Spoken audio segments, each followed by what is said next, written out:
ಪರಿಶುದ್ಧ ನಾಮಕ್ಕೆ ಸ್ತೋತ್ರವಾಗಲಿ.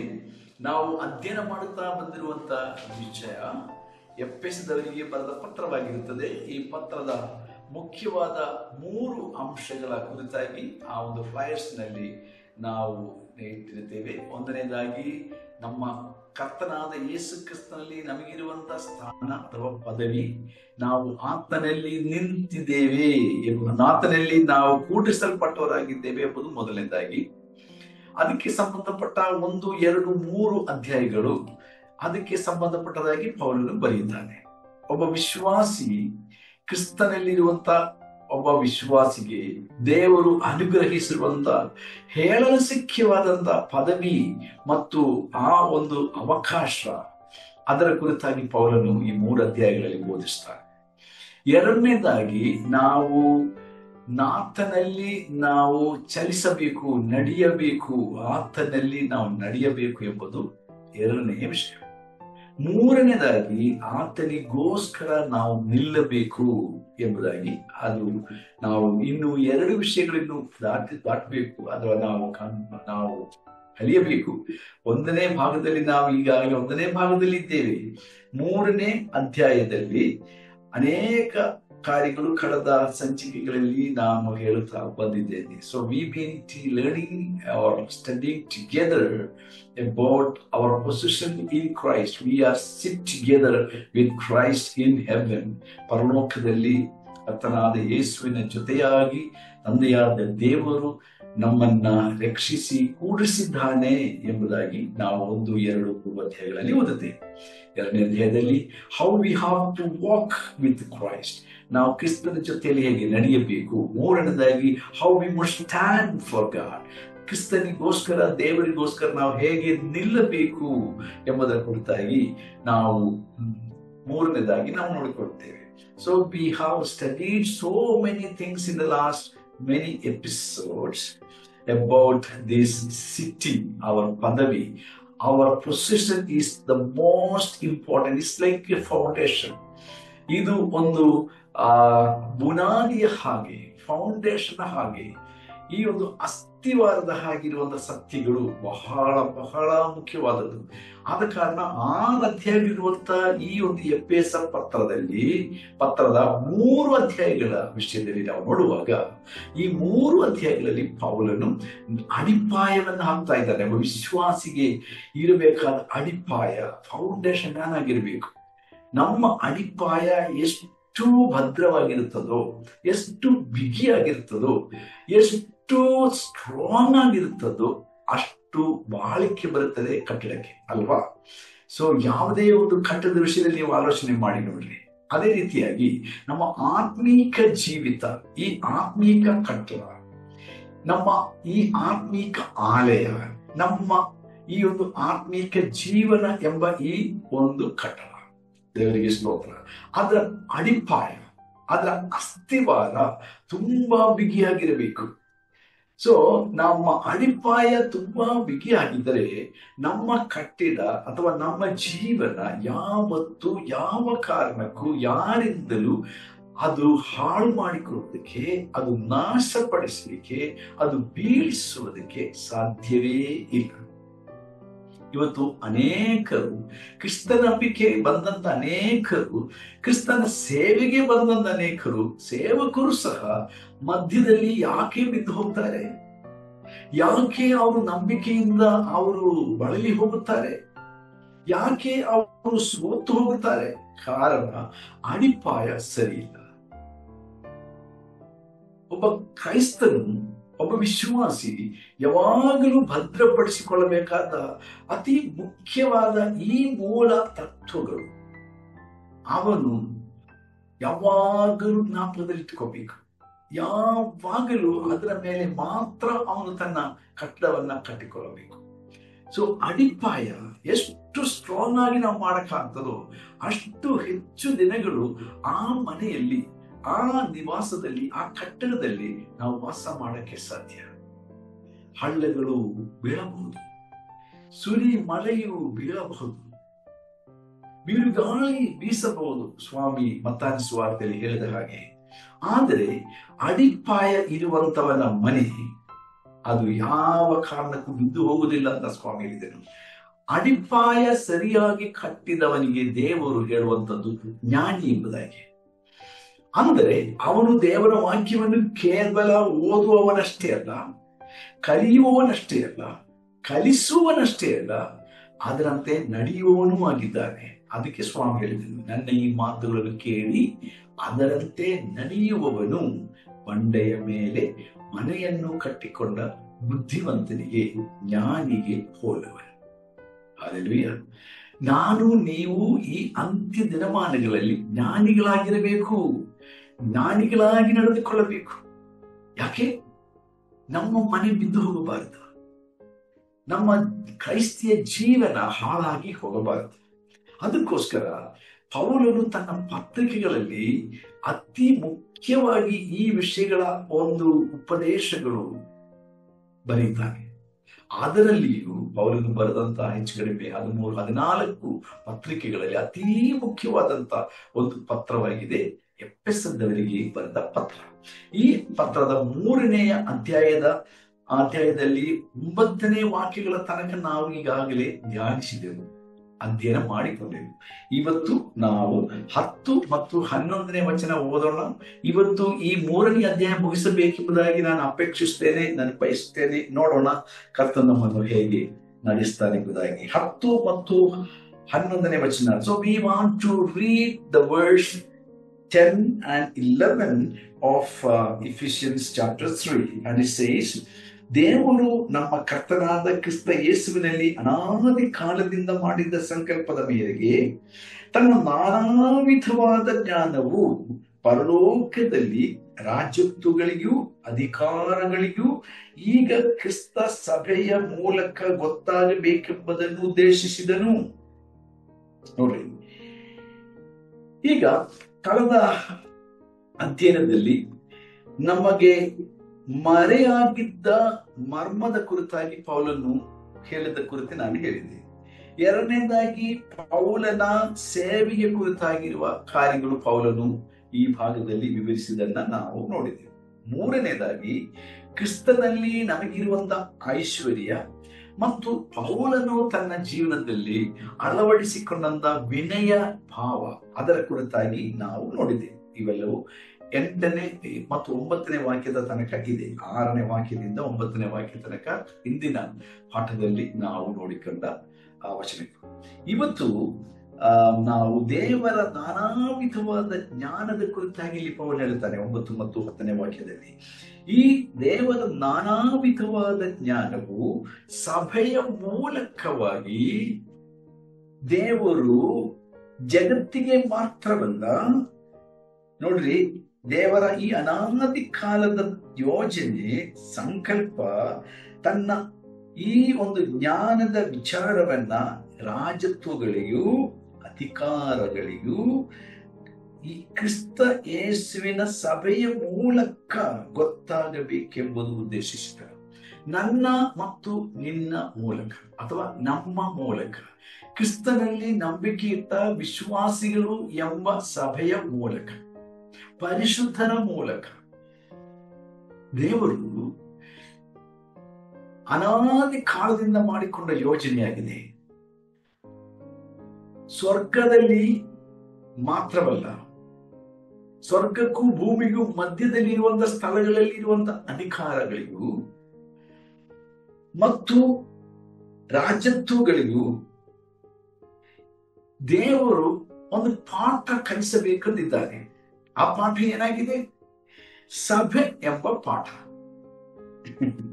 ಇದು ಬಹಳ ವಿಶೇಷವಾದ ಒಂದು ಸತ್ಯವಾಗಿದೆ. ಎಫೆಸ ಪತ್ರ 1ನೇ ಅಧ್ಯಾಯ 21ನೇ ವಚನದಲ್ಲಿ ಪೌಲನು ಹೇಳುತ್ತಾನೆ, ರಾಜತ್ವಗಳ ಕುರಿತಲ್ಲಿ ಹೇಳುತ್ತಾನೆ, ಅಧಿಕಾರಗಳ ಕುರಿತು ಹೇಳುತ್ತಾನೆ, ಸ್ವರ್ಗೀಯ ದೂತರ ಗುಂಪಿನ ಕುರಿತಾಗಿ ಪೌಲನು ಹೇಳುತ್ತಾನೆ. ಇದು ಎಫೆಸ ಪತ್ರದಲ್ಲಿ ವಿಶೇಷವಾಗಿ ನೋಡುವಂತ ಸಂಗತಿಗಳಾಗಿವೆ. ನೋಡ್ರಿ, ಈಗ ಈ ದೇವದೂತರ ವಿಷಯದಲ್ಲಿ ಇವರಿಗೆ ಉನ್ನತವಾದ ಒಂದು ಸ್ಥಾನ ಕಲ್ಪಿಸಿದಂತ ಒಂದು ಕಾಲದಲ್ಲಿ ಪೌಲನು ಈ ಪತ್ರವನ್ನು ಬರೀತಾ ಇದ್ದಾನೆ. 1ನೇ ಶತಮಾನದಲ್ಲಿ, in the first century, the people in those time, they were believing that the aliens or the heavenly beings had a higher position than the human beings. ಮನುಷ್ಯರಿಗಿಂತ ಉನ್ನತವಾದ ಒಂದು ಪದವಿ, ಒಂದು ಸ್ಥಾನ, ಒಂದು ನಿಲುವು ಈ ದೂತರಿಗೆ ಇತ್ತು ಎಂಬುದು ಮನುಷ್ಯರ ಒಂದು ಶಾಸ್ತ್ರವಾಗಿತ್ತು, ತಿಳುವಳಿಕೆಯಾಗಿತ್ತು, ಯೋಚನೆಯಾಗಿತ್ತು. ಆದರೆ ಈ ಆಲೋಚನೆಯನ್ನು ಮೀರುವಂತ ಒಂದು ಶ್ರೇಷ್ಠವಾದ ಉತ್ತಮವಾದ ಆಲೋಚನೆಯನ್ನ ಪೌಲನು ದೇವರಿಂದ ತಿಳ್ಕೊಂಡು ದೇವರಲ್ಲಿ ಕ್ರಿಸ್ತನ ಮೂಲಕ ನಂಬಿಕೆ ಇಟ್ಟು ದೇವರ ಮಕ್ಕಳಾದಂತ ನಮಗೆ ವಿಶ್ವಾಸಿಗಳಿಗೆ ದೇವರು ಈ ದೂತರಿಗಿಂತಲೂ, ಬಿದ್ದು ಹೋದ ದೂತರಿಗಿಂತಲೂ, ಇವತ್ತು ದೇವರ ಮುಂದೆ ಸೇವೆ ಮಾಡುತ್ತಿರುವಂತ ಪರಿಶುದ್ಧ ದೂತರಿಗಿಂತಲೂ ಉನ್ನತವಾದ ಪದವಿ, ಸ್ಥಾನ ನನಗೆ ನಿಮಗೆ ದೇವರು ಕೊಟ್ಟು ಪರಲೋಕದಲ್ಲಿ ಕ್ರಿಸ್ತನೊಂದಿಗೆ ಕೂಡಿಸಿದ್ದಾನೆ ಎಂಬ ಈ ಒಂದು ನೂತನ ಸಿದ್ಧಾಂತ, ಈ ಒಂದು ಹೊಸ ವಿಚಾರ ಪೌಲನು ಈ ಪತ್ರದ ಮೂಲಕ ತಿಳಿಸ್ತಾ ಇದ್ದಾನೆ. ಈ ಒಂದು ಹೊಸ ವಿಚಾರ, ಈ ಉನ್ನತದಲ್ಲಿರುವಂತ ಅಧಿಕಾರಗಳು ಮತ್ತು ಶಕ್ತಿಗಳು, ರಾಜತ್ವಗಳು ತಿಳ್ಕೊಳ್ಳಬೇಕು, ಕಲಿಯಬೇಕು. ಆಮೇಲೆ ಸಭೆಗೆ ಅಧೀನವಾಗಿರಬೇಕು. ಸಭೆ ಅಂದ್ರೆ ಯಾರು? ನನಗೆ ಮತ್ತು ನಿಮಗೆ. ಇದು ನಿಮಗೆ ಗೊತ್ತಿದೆಯಾ? ಈ ಪ್ರಪಂಚದಲ್ಲಿ ಕಾಣದಿರತಕ್ಕಂಥ ಅತಿ ದೊಡ್ಡ ಶಕ್ತಿ ದೆವ್ವಗಳಾಗಬಹುದು, ಅವುಗಳ ಅಧಿಕಾರ ಕೇಂದ್ರಗಳಾಗಬಹುದು, ಅಥವಾ ಅವುಗಳ ಅಧಿಕಾರಿಗಳಾಗಿರಬಹುದು, ಅವುಗಳ ರಾಜತ್ವಗಳಾಗಬಹುದು. ಇದೇ 1ನೇ ಅಧ್ಯಾಯದ 21ನೇ ವಚನದಲ್ಲಿ ಪೌಲನು ಹೇಳಿಕೊಳ್ಳುವಂಥದ್ದು. ನೋಡ್ರಿ, ಇದು ಬಹಳ ಮುಖ್ಯವಾದ ಸಂಗತಿ ಎಂಬುದಾಗಿ ಪೌಲನು ಇಲ್ಲಿ ಹೇಳುತ್ತಾ ಇದ್ದಾನೆ. ಗ್ರೀಕರ ಮಧ್ಯದಲ್ಲಿ ಈ ಒಂದು ವಿಚಾರವಿತ್ತು. ಪೌಲನ ಕಾಲದಲ್ಲಿ ಇದ್ದಂತ ತತ್ವಜ್ಞಾನಿಗಳು, ಅತಿ ದೊಡ್ಡ ತತ್ವಜ್ಞಾನಿಗಳಾಗಿದ್ದಂತ ಗ್ರೀಕರು ಮತ್ತು ರೋಮರು ಮತ್ತು ಇತರ ಎಲ್ಲಾ ಜನಾಂಗಗಳಲ್ಲಿ ಕೂಡ ದೇವದೂತರಿಗೆ ಅತಿ ದೊಡ್ಡ ಸ್ಥಾನ ಕಲ್ಪಿಸಿಕೊಟ್ಟಿದ್ದರು. ಅವರ ರಾಜತ್ವಗಳ ಕುರಿತಾಗಿ, ಅವರ ಅಧಿಕಾರದ ಕುರಿತಾಗಿ, ಅವರ ಆ ಒಂದು ಬಲದ ಕುರಿತಾಗಿ. ಹೌದು, ಇವತ್ತಿನ ಈ ಒಂದು 21ನೇ ಶತಮಾನದಲ್ಲಿರತಕ್ಕಂಥ ಎಲ್ಲ ಜನರಲ್ಲಿ ಕೂಡ ಪರಲೋಕ ಜೀವಿಗಳ ಕುರಿತಾಗಿರುವಂತ ಒಂದು ದೊಡ್ಡ ಚಿಂತೆ ಹತ್ತಿದೆ. ಈಗ ನೀವು ರಿಪೋರ್ಟ್ಗಳು ಓದ್ತಾ ಇರ್ಬೇಕು, ವರದಿಗಳನ್ನು ಓದ್ತಾ ಇರುವುದಾದ್ರೆ ಕೆಲವೊಮ್ಮೆ ನಮಗೆ ಸಿಗ್ತದೆ, ನಾಸಾದವರು ಪರಲೋಕದಿಂದ ಭೂಮಿಗೆ ಬರುತ್ತಿರುವಂತ ಪರಲೋಕ ಆಕಾಶ ವಾಹನಗಳನ್ನ ನೋಡಿದ್ದೇವೆ. ಅದು ಕ್ಯಾಮರಾಗಳ ಕಣ್ಣುಗಳಲ್ಲಿ ಬಿದ್ದಿದೆ, ಕಣ್ಣುಗಳು ಅದರ ಫೋಟೋ ತೆಗೆದಿದ್ದಾರೆ. ಪರಲೋಕದಿಂದ ಅಥವಾ ಯಾವುದೋ ಒಂದು ಬೇರೆ ಲೋಕದಿಂದ ಭೂಲೋಕಕ್ಕೆ ಚಲಿಸುವಂತ ಬರುತ್ತಿರುವಂತ ಅನೇಕ ವಿಚಿತ್ರವಾದ ಪ್ರಾಣಿಗಳ, ವಿಚಿತ್ರವಾದ ವಾಹನಗಳ ಚಿತ್ರಗಳನ್ನು ಅವರು ತೆಗೆದುಕೊಂಡಿದ್ದಾರೆ. ಭೂಮಿಯ ಮೇಲೆ ಬಂದು ಇಳಿದುಕೊಂಡಿದೆ. ಅದರ ಚಿತ್ರಗಳನ್ನೆಲ್ಲ ನೀವು ನೋಡಿರಬಹುದು. ಇವತ್ತು ಅದರ ಬಗ್ಗೆ ಬಹಳ ತನಿಖೆಗಳು, ಅಧ್ಯಯನಗಳು ನಡೆಯುತ್ತಾ ಇದೆ. ನಾನು ಅದನ್ನ ವಿರೋಧಿಸ್ತಾ ಇಲ್ಲ, ಅಥವಾ ಅದು ಹೌದೆಂದು ಹೇಳ್ತಾ ಇಲ್ಲ, ಇಲ್ಲದು ಹೇಳ್ತಾ ಇಲ್ಲ. ವಾಹನಗಳಿದೆಯೋ ಇಲ್ಲವೋ ಅದು ಬೇರೆ ವಿಷಯ. ಆದ್ರೆ ನಮ್ಮ ಕಣ್ಣಿಗೆ ಕಾಣದಿರತಕ್ಕಂಥ ಅನೇಕ ರಾಜತ್ವಗಳಿವೆ, ಅನೇಕ ಅಧಿಪತಿಗಳಿದ್ದಾರೆ, ಅನೇಕ ಆಧಿಪತ್ಯವನ್ನು ನಡೆಸುವಂತ ಕಣ್ಣಿಗೆ ಕಾಣದಿರುವಂತ ಲೋಕದಲ್ಲಿ, ಆಕಾಶ ಮಂಡಲಗಳಲ್ಲಿ ಎಂಬುದಾಗಿ ನಾವು ನೋಡುತ್ತೇವೆ. ಇದು ಪ್ರತ್ಯೇಕವಾಗಿ ಪೌಲನು ಎಫೆಸ ಪತ್ರದಲ್ಲಿ ಹೇಳುತ್ತಾ ಇದ್ದಾನೆ. ಆಕಾಶ ಮಂಡಲದಲ್ಲಿ ಅಧಿಕಾರಿಗಳಿದ್ದಾರೆ, ರಾಜತ್ವಗಳಿವೆ. ಭೂಲೋಕದಲ್ಲಿ ಮಾತ್ರವಲ್ಲ ಅಧಿಕಾರಿಗಳು, ಭೂಲೋಕದಲ್ಲಿ ಮಾತ್ರವಲ್ಲ ರಾಜತ್ವಗಳು, ಪರಲೋಕದಲ್ಲಿ ಮಾತ್ರವಲ್ಲ ಅಧಿಕಾರಗಳು, ಪರಲೋಕದಲ್ಲಿ ಮಾತ್ರವಲ್ಲ ರಾಜ್ಯ ಇರುವಂಥದ್ದು. ಅಥವಾ ಸ್ವರ್ಗದಲ್ಲಿ ದೇವರಿರುವ ಹಾಗೆ ಸ್ವರ್ಗದ ಕೆಳಗೆ ಅಥವಾ ಸ್ವರ್ಗವನ್ನು ಬಿಟ್ಟು ಮಧ್ಯಾಕಾಶದಲ್ಲಿಯೂ ಈ ಪ್ರಪಂಚದ ಎಷ್ಟೋ ವಿಶಾಲವಾದ, ವಿಶಾಲವಾದಂತ ಈ ಪ್ರಪಂಚದಲ್ಲಿ ಅಧಿಕಾರಿಗಳು, ಅನೇಕ ವಿಧವಾದ ಅಧಿಕಾರಗಳಿವೆ, ಅನೇಕ ವಿಧವಾದ ಅಧಿಪತಿಗಳಿದ್ದಾರೆ, ಅನೇಕ ವಿಧವಾದ ರಾಜತ್ವಗಳಿವೆ. ಆದ ಕಾರಣ ಈ ಒಂದು ಸಿದ್ಧಾಂತದ ಮೇಲೆ ಒಂದು ಹೊಸ ಸಿದ್ಧಾಂತ ಪೌಲನಿಗೆ ದೇವರು ಪ್ರಕಟಿಸಿದರು. ಇದು ದೇವರ ಅನಾದಿ ಕಾಲದ ಯೋಜನೆಯಾಗಿತ್ತು. ಆ ಯೋಜನೆಗೆ ತನ್ನ ಏಕ ಸುತನಾದ ರಕ್ಷಕನಾದ ಯೇಸು ಕ್ರಿಸ್ತನ ಮೂಲಕ ಮನುಷ್ಯರೆಲ್ಲರೂ ರಕ್ಷಣೆ ಹೊಂದಬೇಕು, ಪಾಪ ವಿಮೋಚನೆ ಹೊಂದಬೇಕು, ದೇವರ ಮಕ್ಕಳಾಗಬೇಕು. ದೇವರ ಸಾರೂಪ್ಯದಲ್ಲಿ ಹೋಲಿಕೆಗೆ ಸರಿಯಾಗಿ ಶಿಕ್ಷಿಸಲ್ಪಟ್ಟ ಮನುಷ್ಯರು ಪಾಪದಲ್ಲಿ ಬಿದ್ದು ಸೈತಾನಿಗೆ ಸಮರಾಗಿ ಅಥವಾ ಸಮಾನರಾಗಿ ದೇವರ ಮಹಿಮೆಯನ್ನು ಕಳ್ಕೊಂಡವರು ತಿರುಗಿ ದೇವರ ಮಹಿಮೆಯಲ್ಲಿ ಸೇರಿಕೊಂಡು ಅವರು ಈ ದೇವರ ಅನಾದಿ ಕಾಲದ ಯೋಜನೆ ಅಡಿಗೆ ಬಂದು ಕ್ರಿಸ್ತನ ಜೊತೆಯಲ್ಲಿ, ತನ್ನ ಕುಮಾರನ ಜೊತೆಯಲ್ಲಿ ದೇವರು ಸಿದ್ಧ ಮಾಡಿರುವಂತ ಆ ಒಂದು ಸಿಂಹಾಸನದಲ್ಲಿ ಮಗನ ಜೊತೆಯಾಗಿ, ಯೇಸುವಿನ ಜೊತೆಯಾಗಿ ನಮ್ಮನ್ನು ಕೂಡಿಸಿ, ಹಲ್ಲೆಲೂಯ, ನಾವು ಇವರಿಗೆ ಪಾಠ ಕಲಿಸಬೇಕು. ಯಾರಿಗೆ? ಬದುಕಿ ಬಿದ್ದು ಹೋಗದೇ ಇರುವಂತ ಪರಿಶುದ್ಧರಾದ ದೂತರಿಗೂ, ಬಿದ್ದು ಹೋದ ಕೋಟ್ಯಾನು ಕೋಟಿ ದೂತರುಗಳಿಗೂ, ಅಂದ್ರೆ ದೆವ್ವಗಳಿಗೂ, ಸೈತಾನನಿಗೂ, ಪಿಶಾಚನಿಗೂ ದೇವರು ಕಲಿಸಬೇಕಂದಿರುವ ಪಾಠ. ಅದು ನನ್ನ ಮತ್ತು ನಿಮ್ಮ ಮೂಲಕ, ಹಲ್ಲೆಲೂಯ, ಅಥವಾ ಸಭೆಯ ಮೂಲಕ, ಪರಿಶುದ್ಧರ ಮೂಲಕ. ಆದ ಕಾರಣ ಸಭೆಗೆ ಅಧೀನವಾಗಿ ಇವರು ಇರಲೇಬೇಕು ಎಂಬುದಾಗಿ ದೇವರು ಈ ಪಾಠವರಿಗೆ ಕಲಿಸ್ತಾ ಇದ್ದಾನೆ. ಹಲ್ಲೆಲೂಯ. ದೇವರು ಇದಕ್ಕೆ ಅಧ್ಯಾಪಕನಾಗಿದ್ದಾನೆ.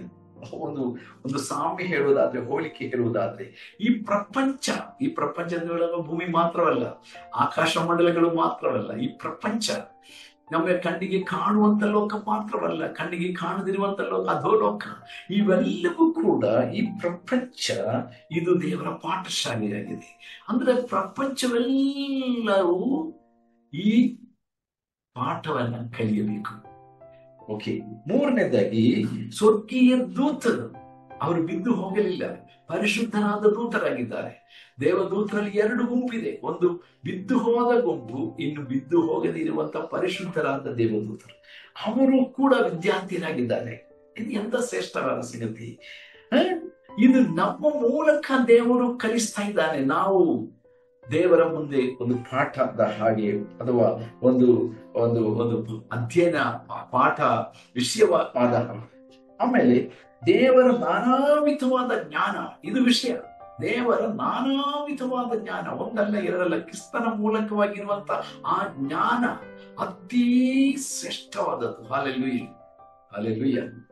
ದೇವರ ನಾನಾವಿಧವಾದ ಜ್ಞಾನವು ದೇವರು ಇವರಿಗೆ ಕಲಿಸಬೇಕೆಂದಿರುವ ಪಾಠ. Praise the Lord. God wants to teach so many lessons of wisdom. Okay, then ಪಾಠದ ಮಾಧ್ಯಮ. God wants to teach these lessons through the church, the body of Christ. ಕ್ರಿಸ್ತನ ದೇಹ ಎಂಬ ಸಭೆಯು ಇದು ಮಾಧ್ಯಮವಾಗಿದೆ, ಪಾಠದ ಮಾಧ್ಯಮ.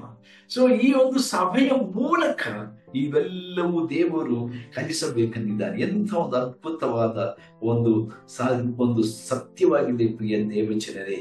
ಸೊ ಪರಲೋಕದಲ್ಲಿ ಉತ್ತಮವಾದದನ್ನು ಭೂಲೋಕದಲ್ಲಿ ಅಧಮವಾದದಕ್ಕಾಗಿ ಅಥವಾ ಕೆಟ್ಟು ಹೋದದ್ದಕ್ಕಾಗಿ ಹೇಗೆ ದೇವರು ಕಳುಹಿಸಿಕೊಟ್ಟನೆಂದು ಅವರು ನೋಡಿ ಆಶ್ಚರ್ಯಪಡುತ್ತಾರೆ. ಅಂದ್ರೆ ದೇವದೂತರು ಆಶ್ಚರ್ಯಪಡುತ್ತಿದ್ದಾರೆ ಸಭೆಯನ್ನು ನೋಡುವಾಗ.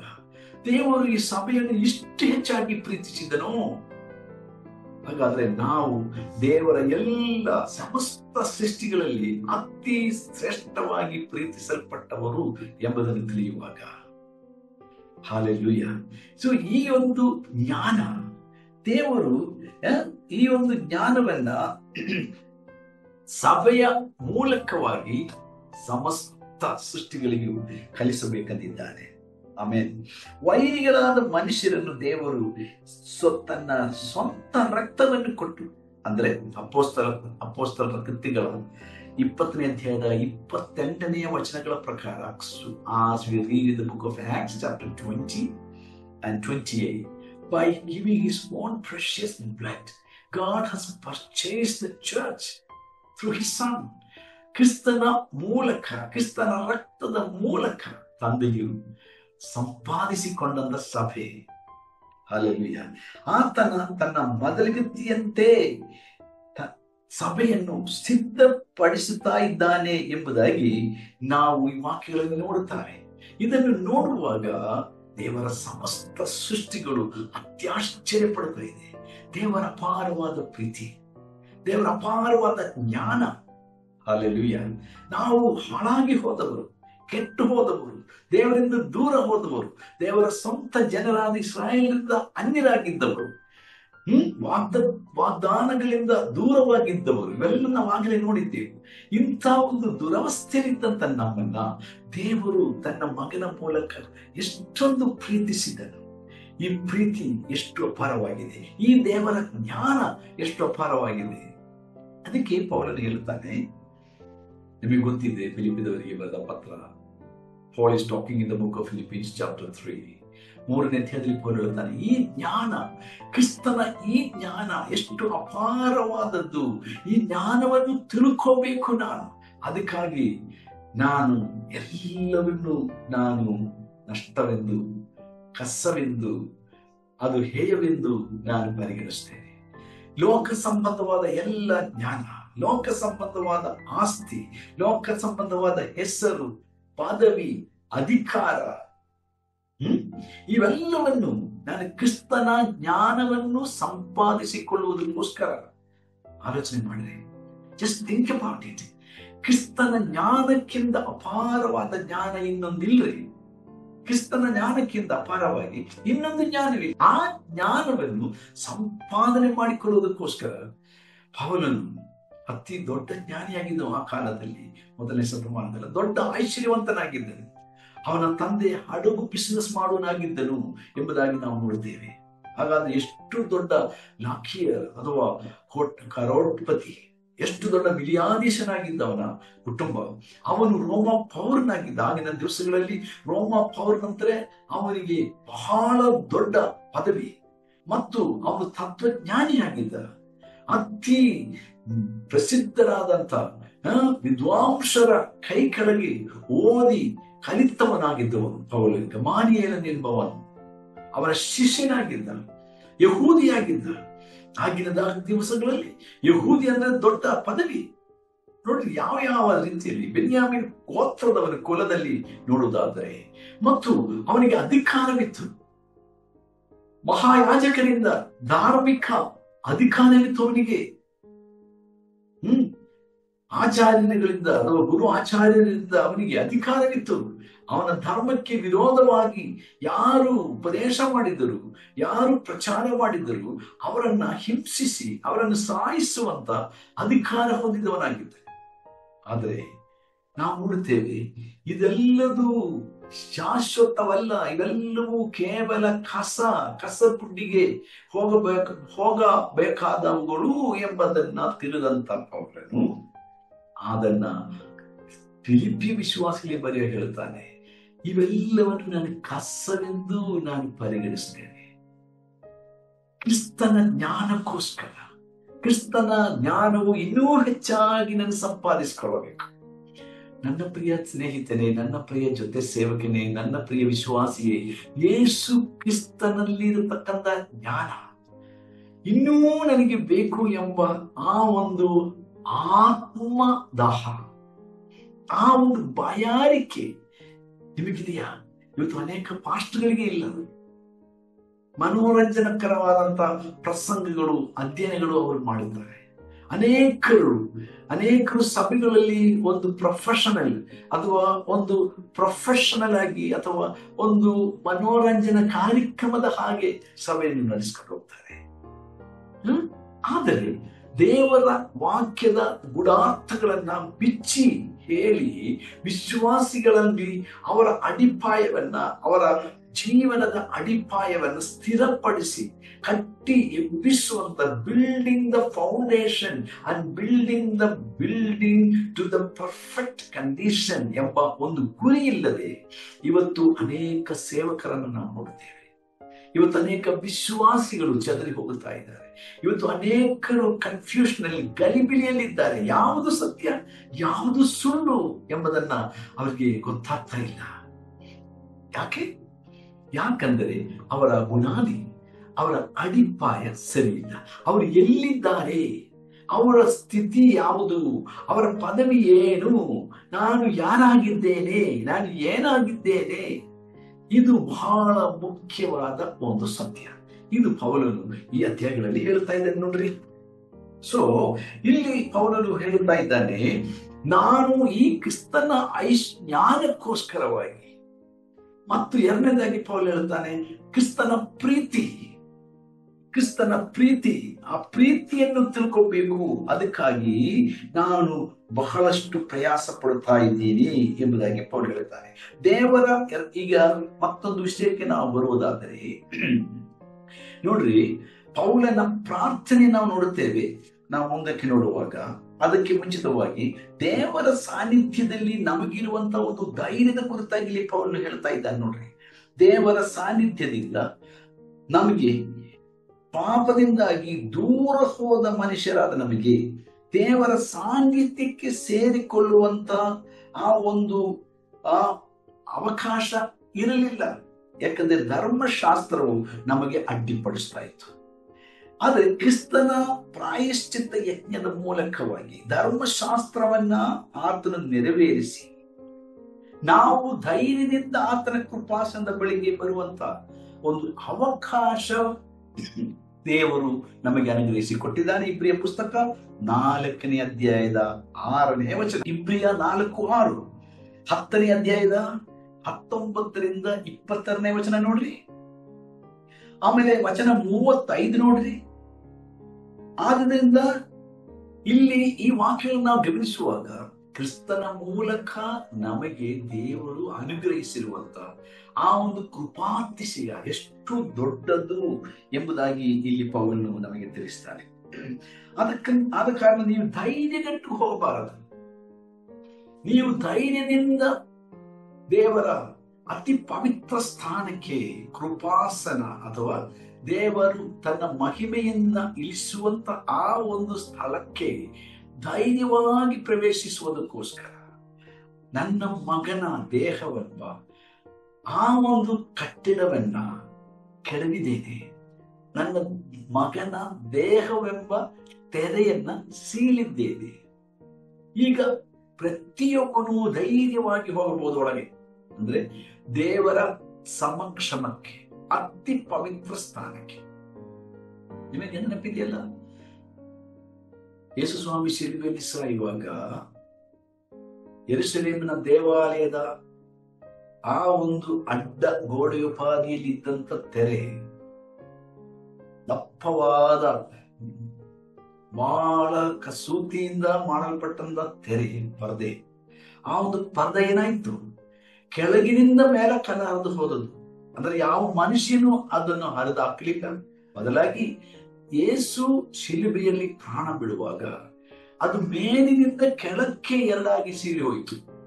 ಅತಿ ಪವಿತ್ರ ಸ್ಥಾನಕ್ಕೆ ಪ್ರವೇಶವಾಗುವಂತ ಆ ಒಂದು ಸ್ಥಳಕ್ಕೆ ಅಡ್ಡಿಯಾಗಿ ನಿಂತಿದ್ದ ಆ ಒಂದು ಗೋಡೆ ಅಥವಾ ಆ ಒಂದು ಪರ್ದ, ಅದು ಆ ತೆರೆ ಏನಾಯ್ತು, ದೇವರು ಹರಿದು ಹಾಕಿದ್ದಾರೆ. ಅರ್ಥ ಏನು? ಪ್ರತಿಯೊಬ್ಬರು ಧೈರ್ಯವಾಗಿ ಒಳಗಡೆ ಪ್ರವೇಶ ಮಾಡಬಹುದು. ಯಾಜಕನು, ಮಹಾಯಾಜಕನು ಮಾತ್ರವಲ್ಲ, ಮಹಾಯಾಜಕನಿಗೆ ವರ್ಷಕ್ಕೆ ಒಮ್ಮೆಯಷ್ಟೇ ಅಲ್ಲಿಗೆ ಪ್ರವೇಶ ಇತ್ತು. ಯಾಜಕರು ಕೂಡ ಪ್ರವೇಶ ಮಾಡೋದಕ್ಕೆ ಅವಕಾಶ ಇರಲಿಲ್ಲ, ಮಹಾಯಾಜಕನಷ್ಟೇ.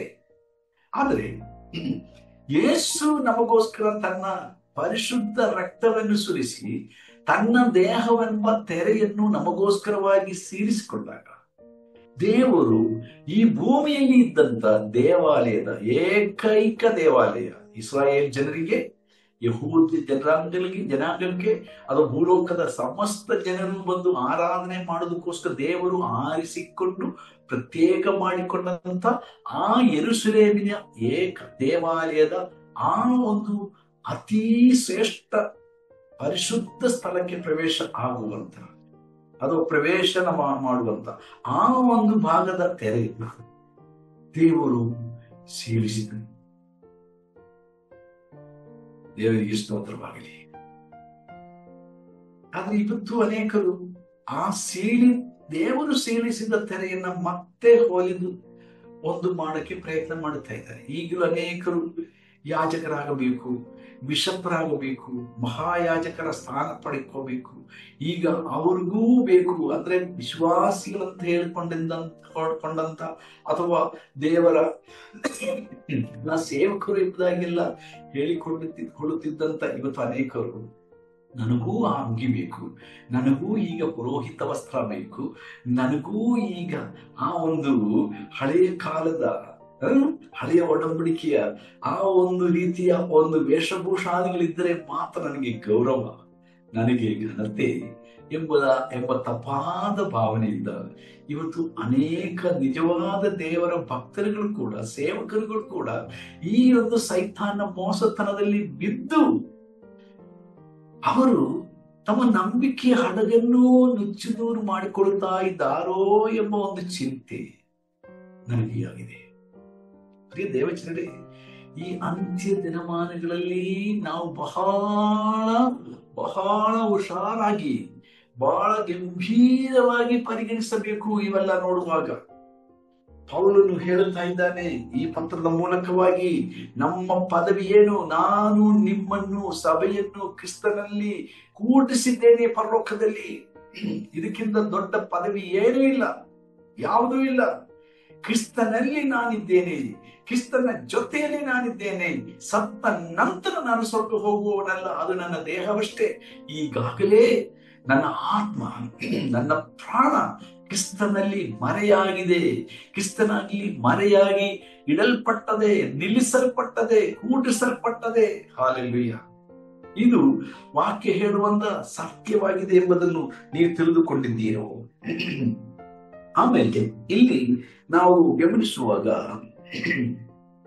ಪೌಲನು 14ನೇ ವಾಕ್ಯದಿಂದ 19ನೇ ವಾಕ್ಯಗಳ ತನಕ ನಾವು ನೋಡುವಾಗ ಪ್ರಾರ್ಥನೆ ಮಾಡುತ್ತಾ ಇದ್ದಾನೆ, ಪ್ರಾರ್ಥನೆ ಮಾಡಿಕೊಳ್ತಾ ಇದ್ದಾನೆ ವಿಶ್ವಾಸಿಗಳಿಗೋಸ್ಕರವಾಗಿ. ದೇವರ ಸಾನ್ನಿಧ್ಯ ಸೇರುವುದಕ್ಕೆ ನಮಗಿರುವ ಭರವಸೆಯುಳ್ಳ ಧೈರ್ಯವು ಕ್ರಿಸ್ತನಲ್ಲಿ ಇಟ್ಟಿರುವ ನಂಬಿಕೆಯ ಮೂಲಕ ಆತನಲ್ಲಿಯೇ ನಮಗೆ ಉಂಟಾಯಿತು. 12ನೇ ವಚನ, 13ನೇ ವಚನ. ಆದ್ದರಿಂದ ನಿಮ್ಮ ನಿಮಿತ್ತ ನನಗೆ ಉಂಟಾದ ಕಷ್ಟಗಳನ್ನು ನೋಡಿ ನೀವು ಧೈರ್ಯಗೆಡಬಾರದೆಂದು ನಿಮ್ಮನ್ನು ಬೇಡಿಕೊಳ್ಳುತ್ತೇನೆ. ಈ ಕಷ್ಟಗಳು ನಿಮಗೆ ಘನವನ್ನು ಉಂಟು ಮಾಡುತ್ತವಷ್ಟೇ. ದೇವರಿಗೆ ಸ್ತೋತ್ರ. ಸೊ ಕಷ್ಟಗಳು ಕ್ರಿಸ್ತನ ಈ ಜ್ಞಾನಕ್ಕೆ ವಿಧೇಯರಾಗಿ ಅಥವಾ ಈ ಜ್ಞಾನವನ್ನು ಕಳೆದುಕೊಳ್ಳದೆ, ಈ ಅತಿ ಶ್ರೇಷ್ಠವಾದ ಜ್ಞಾನವೆಂಬ ಈ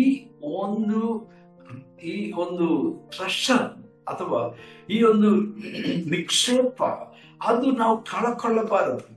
ಕ್ರಿಸ್ತನಲ್ಲಿ ದೇವರು ಅನುಗ್ರಹಿಸಿರುವಂತ ಈ ಒಂದು ನಿಕ್ಷೇಪವನ್ನ ಭದ್ರವಾಗಿ ನಾವು ಕಾಪಾಡಿಕೊಳ್ಳಬೇಕು. ಅದಕ್ಕೋಸ್ಕರ ನೀವು ಯಾವತ್ತೂ ಕೂಡ ಕಷ್ಟಕ್ಕೆ ಒಳಗಾದಾಗ ಧೈರ್ಯಗೆಟ್ಟು ಹೋಗಿ ನಿಮ್ಮ ಆ ಸಂಪಾದ್ಯವನ್ನ ಅಥವಾ ನಿಮ್ಮ ನಿಕ್ಷೇಪವನ್ನ, ಕ್ರಿಸ್ತನಲ್ಲಿ ನಿಮಗೆ ಅನುಗ್ರಹವಾಗಿರುವಂತ ಆ ಒಂದು ಆಶೀರ್ವಾದಗಳನ್ನ ಕಳ್ಕೊಳ್ಳಬಾರದು. ಇದು ಲೋಕ ಸಂಬಂಧವಾದ ಆಶೀರ್ವಾದಗಳಲ್ಲ, ಕ್ರಿಸ್ತನ ಜ್ಞಾನ ಎಂಬುವಂತ ಆಶೀರ್ವಾದ, ಕ್ರಿಸ್ತನ ಪ್ರೀತಿ, ದೇವರ ಪ್ರೀತಿ ಎಂಬ ಆಶೀರ್ವಾದ, ಕೃಪೆ ಎಂಬ ಆಶೀರ್ವಾದ, ದೇವರೊಟ್ಟಿಗೆ ನಡ್ಕೊಳ್ಳುವಂತ, ದೇವರೊಟ್ಟಿಗೆ ಕೂತ್ಕೊಳ್ಳುವಂತ ಈ ಒಂದು ಸೌಭಾಗ್ಯ, ಇವು ಯಾವುದು ನೀವು ನಷ್ಟಪಡಿಸಿಕೊಳ್ಳಬಾರದು. ಕಷ್ಟ, ಹಿಂಸೆ, ಶೋಧನೆ ಇವೆಲ್ಲವೂ ಒಬ್ಬ ವಿಶ್ವಾಸಿಗೆ ದೇವರು ಆಗಲೇ ವಾಗ್ದಾನ ಮಾಡಿದ್ದಾನೆ. ಆದ ಕಾರಣ ಅದನ್ನು ಅದನ್ನು ಎದುರಿಸುವಾಗ ಅದರಿಂದ ನಾವು ಓಡಿ ಹೋಗಿ ಅದರಿಂದ ತಪ್ಪಿಸಿಕೊಂಡು ನಾವು ದೇವರು ಕೊಟ್ಟಂತ ಈ ನಿಕ್ಷೇಪವನ್ನು ಕಳಕೊಂಡರೆ ಎಂಬ ಭಯ ಪೌಲನಿಗೆ ಇತ್ತು. ಪೌಲನ ಬಗ್ಗೆ ಆಲೋಚನೆ ಮಾಡ್ರಿ. ಪೌಲನ ಎಷ್ಟೊಂದು ಕಷ್ಟಕ್ಕೆ ಹಿಂಸೆಗೊಳಗಾದನು, ಎಷ್ಟೊಂದು ಭಯಂಕರವಾದ ಕಷ್ಟಕ್ಕೆ, ಶಾರೀರಿಕ ಹಿಂಸೆಗೆ, ಮಾನಸಿಕ ಹಿಂಸೆಗೆ, ಆತ್ಮೀಕವಾದ ಶೋಧನೆಗಳಿಗೆಲ್ಲ ಒಳಗಾದನು. ಅವನು ಪಾಪ ಪ್ರಾಯಶ್ಚಿತ್ತ ಮಾಡಿಕೊಂಡಿಲ್ಲ ಅಷ್ಟೇ, ಅಂದ್ರೆ ಪಾಪದ ಪರಿಹಾರಕ್ಕೋಸ್ಕರವಾಗಿ ತಾನು ಮನುಷ್ಯರಿಗೋಸ್ಕರ ಪ್ರಾಣ ಕೊಟ್ಟಿಲ್ಲ ಅಷ್ಟೇ. ಆದರೆ ಯೇಸು ಸ್ವಾಮಿ ಆದರೂ ತನ್ನ ಜೀವನದಲ್ಲಿ 39 ಚಾಟಿ ಏಟುಗಳಷ್ಟೇ ಆತನು ತಿಂದದ್ದು. ಆದ್ರೆ ಪೌಲನು 3 ಸಾರಿ ಹಾಗೆ ತಿಂದಿದ್ದಾನೆ. ಒಂದು ರೀತಿಯಲ್ಲಿ ಆಲೋಚನೆ ಮಾಡಿದ್ರೆ ಕ್ರಿಸ್ತನಿಗಿಂತ ಹೆಚ್ಚು ಚಾಟಿ ಏಟನ್ನು ಪಡೆದುಕೊಂಡಿದ್ದಾನೆ, ಅನುಭವಿಸಿದ್ದಾನೆ. ಎಷ್ಟೋ ಹಿಂಸೆ ಅನುಭವಿಸಿ, ಎಷ್ಟೋ ಸಲ ಆತನು ಸಾಯುವ ಸ್ಥಿತಿಗೆ ಆತನಿಗೆ ಹಿಂಸೆ ಆಯಿತು. ಯೋಚನೆ ಮಾಡ್ರಿ, ಕೊನೆಗೆ ಆತನನ್ನ ಕುತ್ತಿಗೆ ಕೊಯ್ದು ಶಿರಚ್ಛೇದ ಮಾಡಿ ಆತನನ್ನು ರೋಮಿನಲ್ಲಿ ಕೊಂದರು ಎಂಬುದಾಗಿ ನಾವು ಚರಿತ್ರೆಯಲ್ಲಿ ಓದುತ್ತೇವೆ. ಎಷ್ಟೊಂದು ಹಿಂಸೆಗೊಳಗಾದನು. ಆತನಿಗೆ ಸಭೆಯಿಂದ ಕಷ್ಟ ಅನುಭವಿಸಬೇಕಾಗಿ ಬಂತು, ವಿಶ್ವಾಸಿಗಳಿಂದ ಜೊತೆ ಸೇವಕರಿಂದ ಹಿಂಸೆ ಆತನಿಗೆ ಅನುಭವಿಸಬೇಕಾಗಿ ಬಂತು. ಈ ಲೋಕ ಜೀವನದಲ್ಲಿ ಆತನಿಗೆ ಏನೂ ಇರಲಿಲ್ಲ, ಆತನಿಗೆ ಸ್ವಂತವಾಗಿ ಏನೂ ಇರಲಿಲ್ಲ. ಸಾಯುವ ಸಮಯದಲ್ಲಿ ತಿಮೋಥನಿಗೆ ಆತನಿಗೆ ಬರೆಯುತ್ತಾನೆ, ನನಗೆ ಕೆಲವು ಪುಸ್ತಕಗಳಿದೆ, ನನಗೆ ಒಂದು ಶೀತ, ಇವತ್ತು ಈಗ ಬಹಳ ಚಳಿಗಾಲ ಬಂದಿದೆ, ಆದ ಕಾರಣ ನಾನಲ್ಲಿ ಬಿಟ್ಟು ಬಂದಂತ ಆ ಒಂದು ಕಂಬಳಿಯಿಂದ ತಗೊಂಬಾರಪ್ಪ, ನನಗೆ ತಡೆಯಕ್ಕಾಗ್ತಾ ಇಲ್ಲ. ಅವನಿಗೆ ಬೇರೆ ಏನಿರ್ಲಿಲ್ಲ ನೋಡಿ, ಎಷ್ಟು ದೊಡ್ಡ ಐಶ್ವರ್ಯವಂತ, ಹಡಗುಗಳನ್ನ ಅಥವಾ ಹಡಗಿನ ವ್ಯಾಪಾರ ಮಾಡುವಂತ ಆ ಒಂದು ತಂದೆಗೆ ಹುಟ್ಟಿದ ಮಗ ಪೌಲ, ದೊಡ್ಡ ಜ್ಞಾನಿ, ಇವೆಲ್ಲ ನನ್ನಾಗ್ಲೇ ಹೇಳಿ ಆಯ್ತು. ಆದ್ರೆ ಅವನಿಗೆ ಸಾಯುವ ಗಳಿಗೆಯಲ್ಲಿ ಏನಿತ್ತು? ಇವತ್ತಿನ ಜನರ ಬಗ್ಗೆ ಆಲೋಚನೆ ಮಾಡಿದಾದ್ರೆ ಅವ್ರು ಎಷ್ಟೋ ಕ್ರಿಸ್ತನ ಸೇವಕರಾದ ಪೌಲನ ಜೊತೆ ನಾವು ತಾರತಮ್ಯ ಮಾಡುವುದಾದ್ರೆ, ಕ್ರಿಸ್ತನೊಂದಿಗೆ ತಾರತಮ್ಯ ಮಾಡುವುದಾದ್ರೆ, ಎಷ್ಟೋ ನಾವು ಮೇಲಿನ ಲೋಕದ ಜೀವನದ ವಿಷಯದಲ್ಲಿ ನೋಡುವುದಾದ್ರೆ, ಹೌದು, ನಾವು ಆಲೋಚನೆ ಮಾಡಬೇಕಾದ ಸಂಗತಿ. ಪೌಲನು ಹೇಳುತ್ತಾನೆ, ನನಗೆ ಬೇರೆ ಏನು ಬೇಡ, ಕ್ರಿಸ್ತನ ಜ್ಞಾನ ಒಂದೇ ಸಾಕು, ಆತನ ಪ್ರೀತಿ ಒಂದೇ ನಾನು ತಿಳ್ಕೋಬೇಕು, ಅದು ನೀವು ಕೂಡ ತಿಳ್ಕೋಬೇಕು, ಅದು ಜ್ಞಾನ ನೀವು ಕೂಡ ಕಳ್ಕೋಬಾರದು. ಆತನ ಅನಾದಿ ಕಾಲದಿಂದ ನಿಕ್ಷೇಪವಾಗಿ ಈ ಸಭೆಯೆಂಬ ತನ್ನ ದೇಹದೊಳಗೆ ಇಟ್ಟಂತ ಈ ನಿಕ್ಷೇಪ ಯಾವ ಕಾರಣ ಕಳ್ಕೋಬಾರದು. ಅದು ನೀವು ಕಳ್ಕೊಂಡು ನೀವು ಪಾಪರಾಗಬೇಕು, ನೀವು ದುರ್ಗತಿಗರಾಗಬೇಕು ಎಂಬುದು ಸೈತಾನ ಯೋಜನೆ. ಅದಕ್ಕೋಸ್ಕರ ನಿಮಗೆ ಹಿಂಸೆಗಳು, ಕಷ್ಟಗಳು, ವೇದನೆಗಳು, ಅವಮಾನಗಳು ಎಲ್ಲ ಕಡೆಯಿಂದಲೂ ಬರಬಹುದು. ಆದರೆ ಒಂದು ಧೈರ್ಯಗೆಟ್ಟು ಹೋಗಬಾರದು. Do not lose your heart, B of good courage. ಯೇಸುಸ್ವಾಮಿ ಯೋಹಾನ ಸುವಾರ್ತೆ ಹೇಳಿಲ್ವಾ, ಲೋಕದಲ್ಲಿ ನಿಮಗೆ ಸಂಕಟ ಉಂಟು. You have tribulations in this world, you have troubles in this world, but be of good courage. ಅದೇ ಧೈರ್ಯವಾಗಿರು. ಯಾಕೆ? I have overcome them. ನಾನು ಲೋಕವನ್ನು ಜಯಿಸಿದ್ದೇನೆ. ನಾನು ಲೋಕವನ್ನು ಜಯಿಸಿದ ಮೇಲೆ ನೀವು ಕೂಡ ಲೋಕವನ್ನು ಜಯಿಸಲಿಕ್ಕೆ ಸಾಧ್ಯ ಅಂತ ಅರ್ಥ. ಕಷ್ಟ ಇಲ್ಲ ಅಂತಲ್ಲ. ದೇವರ ಜ್ಞಾನದಲ್ಲಿ ನಾವು ನೆಲೆಗೊಂಡು ಆ ಜ್ಞಾನದಲ್ಲಿ ಬೆಳೆಯುತ್ತಾ ಇದ್ದರೆ ನಮಗೆ ಕಷ್ಟಗಳು, ಸಂಕಟಗಳು, ಹಿಂಸೆಗಳು ತಪ್ಪುವುದಿಲ್ಲ. ತಿಳ್ಕೊಳ್ರಿ. ಅಷ್ಟೇ ಮಾತ್ರವಲ್ಲ, ಕ್ರಿಸ್ತನ ಆ ಪ್ರೀತಿಯ ಶ್ರೇಷ್ಠತೆಯನ್ನು ನಾವು ಅರ್ಥ ಮಾಡಿಕೊಂಡರೆ ನಮಗೆ ಕಷ್ಟಗಳು, ಹಿಂಸೆಗಳು, ತೊಂದರೆಗಳು ಹೆಚ್ಚಾಗುತ್ತವೆ. ಯಾಕಂದ್ರೆ ಆ ಪ್ರೀತಿಯಿಂದ ನಾವು ಅಗಲಿ ಹೋಗಬೇಕು, ಆ ಪ್ರೀತಿಯಿಂದ ನಾವು ಬಿದ್ದು ಹೋಗಬೇಕು. ಇದು ಸೈತಾನನ ಕುತಂತ್ರ ಎಂಬುದಾಗಿ ಇವತ್ತು ವಿಶ್ವಾಸಿಗಳಿಗೆ ಗೊತ್ತಿಲ್ಲ, ಇವತ್ತು ಅನೇಕ ಸೇವಕರಿಗೆ ಗೊತ್ತಿಲ್ಲ. ಆದ ಕಾರಣ ಅವರು ಕ್ರಿಸ್ತನಿಗಿಂತ ಹೆಚ್ಚಾಗಿ ಲೋಕದಲ್ಲಿ ಇರುವವರನ್ನ ಪ್ರೀತಿಸ್ತಾರೆ, ಈ ಲೋಕವನ್ನು ಪ್ರೀತಿಸ್ತಾರೆ, ಈ ಲೋಕದ ಜ್ಞಾನಕ್ಕೆ ಹೆಚ್ಚು ಅವರು ಮುನ್ನಡೆಯನ್ನು ಕೊಡುತ್ತಾರೆ. ಆದರೆ ಪ್ರಿಯರೇ, ನಮಗೆ ಬೇಕಾಗಿರುವುದು ದೇವರ ಜ್ಞಾನ. ಆ ದೇವರ ಜ್ಞಾನವಾಗಿದೆ ಈ ಸತ್ಯವೇದ. ಹಲ್ಲೆಲೂಯಾ. ಈ ಜ್ಞಾನವನ್ನು ನಾವು ಸಂಪಾದನೆ ಮಾಡಿಕೊಳ್ಳಬೇಕು. ಆ ಜ್ಞಾನವು ತನ್ನ ವಾಕ್ಯದಲ್ಲಿ ನಮಗೆ ತಿಳಿಸಿರುವಂತಹ ಜ್ಞಾನವನ್ನು ಸಂಪಾದನೆ ಮಾಡಿಕೊಳ್ಳುವುದಕ್ಕೋಸ್ಕರವಾಗಿ ನಾವು ಪ್ರಯಾಸ ಪಡಬೇಕು. ಆತನ ಪ್ರೀತಿಯನ್ನು ನಾವು ಹೆಚ್ಚೆಚ್ಚಾಗಿ ಅನುಭವ ಮಾಡಿಕೊಳ್ಳುವುದಕ್ಕಾಗಿ ನಾವು ಪ್ರಯತ್ನ ಮಾಡಬೇಕು, ಪ್ರಯಾಸ ಪಡಬೇಕು. ದೇವರಿಗೆ ಸ್ತೋತ್ರವಾಗಲಿ. ಅದಕ್ಕಾಗಿ ಪೌಲನಲ್ಲಿ ಪ್ರಾರ್ಥನೆ ಮಾಡ್ತಾ ಇದ್ದಾನೆ. He is praying for the believers in Ephesus. ಪೌಲನು 7 ಕಾರ್ಯಗಳಿಗಾಗಿ ಇಲ್ಲಿ ಪ್ರಾರ್ಥನೆ ಮಾಡ್ತಾ ಇದ್ದಾನೆ.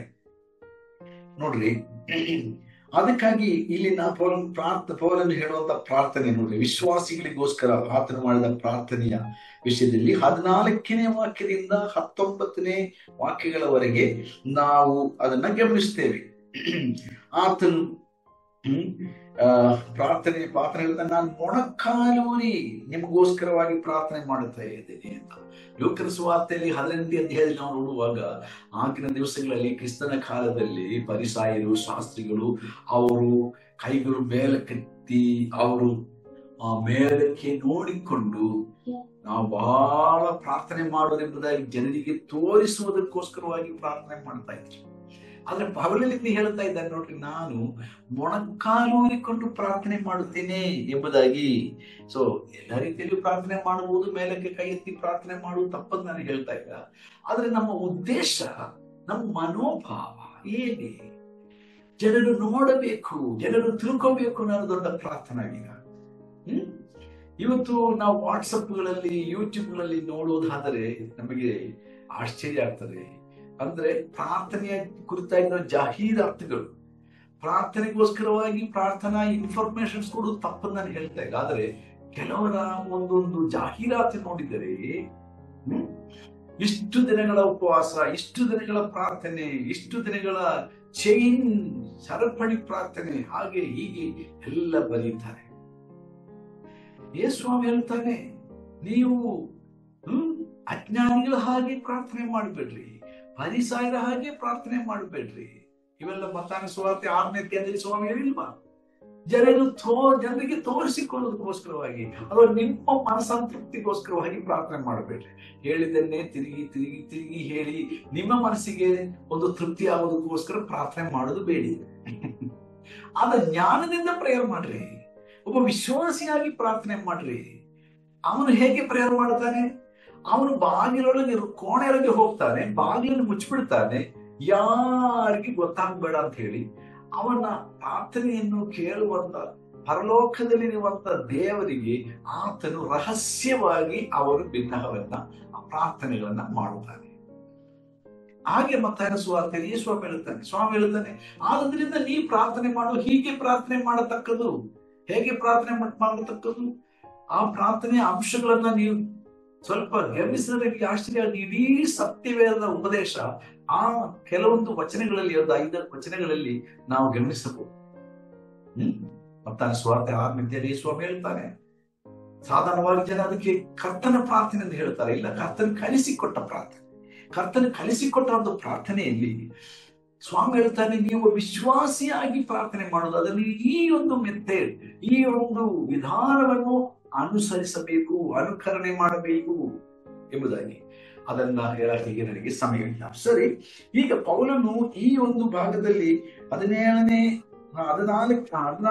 ವಾಕ್ಯದಿಂದ 19ನೇ ವಾಕ್ಯದ ತನಕ ಓದುವಾಗ, ಹೀಗಿರಲಾಗಿ ಯಾವ ತಂದೆಯಿಂದ ಪರಲೋಕಗಳಲ್ಲಿರುವ ಪ್ರತಿ ಜನವು ಹೆಸರು ತೆಗೆದುಕೊಳ್ಳುತ್ತದೋ ಆ ತಂದೆಯ ಮುಂದೆ ನಾನು ಮೊಣಕಾಲೂರಿಕೊಂಡು, ತನ್ನ ತಗ್ಗಿಸಿಕೊಳ್ತಾ ಇದ್ದಾನೆ. ಮೊಣಕಾಲೂರುವುದು ತಮ್ಮನ್ನು ಸಂಪೂರ್ಣವಾಗಿ ದೀನಮುಖನಾಗಿ ಮಾಡಿಕೊಳ್ತಾ ಇದ್ದಾನೆ ಅಂತ ಅರ್ಥ, ತಗ್ಗಿಸಿಕೊಳ್ಳುತ್ತಿದ್ದಾನೆ ಅಂತ ಅರ್ಥ. ಓಕೆ. ಆಮೇಲೆ 16ನೇ ವಚನ, ನೀವು ದೇವರಾತ್ಮ ಮೂಲಕ ಆಂತರ್ಯದಲ್ಲಿ ವಿಶೇಷ ಬಲ ಹೊಂದಿದವರಾಗುವ ಹಾಗೆಯೂ, ಕ್ರಿಸ್ತನು ನಿಮ್ಮ ನಂಬಿಕೆಯ ಮೂಲಕ ನಿಮ್ಮ ಹೃದಯಗಳಲ್ಲಿ ವಾಸ ಮಾಡುವ ಹಾಗೆಯೂ ಆತನು ತನ್ನ ಮಹಿಮಾತಿಶಯವಾದ ಪ್ರಕಾರ ಅನುಗ್ರಹಿಸಲಿ. ನೀವು ದೇವರ ಪ್ರೀತಿಯಲ್ಲಿ ನೆಲೆಗೊಂಡು ನಿಂತು ಅದರ ಅಗಲ, ಉದ್ದ, ಎತ್ತರ, ಆಳ ಎಷ್ಟೆಂಬುದನ್ನು ದೇವಜನರೆಲ್ಲರೊಂದಿಗೆ ಗ್ರಹಿಸಲು, ಜ್ಞಾನಕ್ಕೆ ಮೀರುವ ಕ್ರಿಸ್ತನ ಪ್ರೀತಿಯನ್ನು ತಿಳ್ಕೊಳ್ಳಲು ಪೂರ್ಣ ಶಕ್ತರಾಗಿದ್ದು, ದೇವರ ಸಂಪೂರ್ಣತೆಯ ಮಟ್ಟಿಗೂ ಪರಿಪೂರ್ಣವಾಗುವ ಹಾಗೆ ನಿಮಗೆ ದಯಪಾಲಿಸಲಿ ಎಂದು ಆತನನ್ನು ಬೇಡಿಕೊಳ್ಳುತ್ತೇನೆ. 19ನೇ ವಾಕ್ಯ ಅಲ್ಲಿ ಮುಕ್ತಾಯವಾಗ್ತಾ ಇದೆ. ನೋಡಿ, ಇಲ್ಲಿ 7 ಕಾರ್ಯಗಳು ಪೌಲನ ಪ್ರಾರ್ಥನಾ ವಿಷಯಗಳಾಗಿದೆ. ಇದರಲ್ಲಿ ಭೂ ಸಂಬಂಧವಾದ ಯಾವುದೂ ಇಲ್ಲ. ಓಕೆ, ಅಥವಾ ಭೂಮಿಗೆ ಸಂಬಂಧಪಟ್ಟ ಯಾವುದು ಈ ಪ್ರಾರ್ಥನಾ ಮನವಿಗಳಲ್ಲಿ ಪೌಲನು ತಿಳಿಸ್ತಾ ಇಲ್ಲ. ಇದು ಗಂಭೀರವಾದ ವಿಷಯ. ಇವತ್ತಿನ ಪ್ರಾರ್ಥನೆಗಳಲ್ಲಿ ಏನಿದೆ, ಸಭೆಯ ಪ್ರಾರ್ಥನೆ ಆಗಲಿ ಅಥವಾ ಕುಟುಂಬದ ಪ್ರಾರ್ಥನೆ ಆಗಲಿ, ವ್ಯಕ್ತಿಗತವಾದ ಪ್ರಾರ್ಥನೆಗಳಾಗಲಿ, ಇವತ್ತು ಪ್ರಾರ್ಥನಾ ವಿಷಯಗಳನ್ನು ನಾವು ಕೇಳಿಸ್ಕೊಂಡಾಗ ನಮಗೆ ಆಶ್ಚರ್ಯ ಆಗುತ್ತೆ. ಅದು ನಿಜವಾದ ಪ್ರಾರ್ಥನೆ ನೋಡ್ರಿ.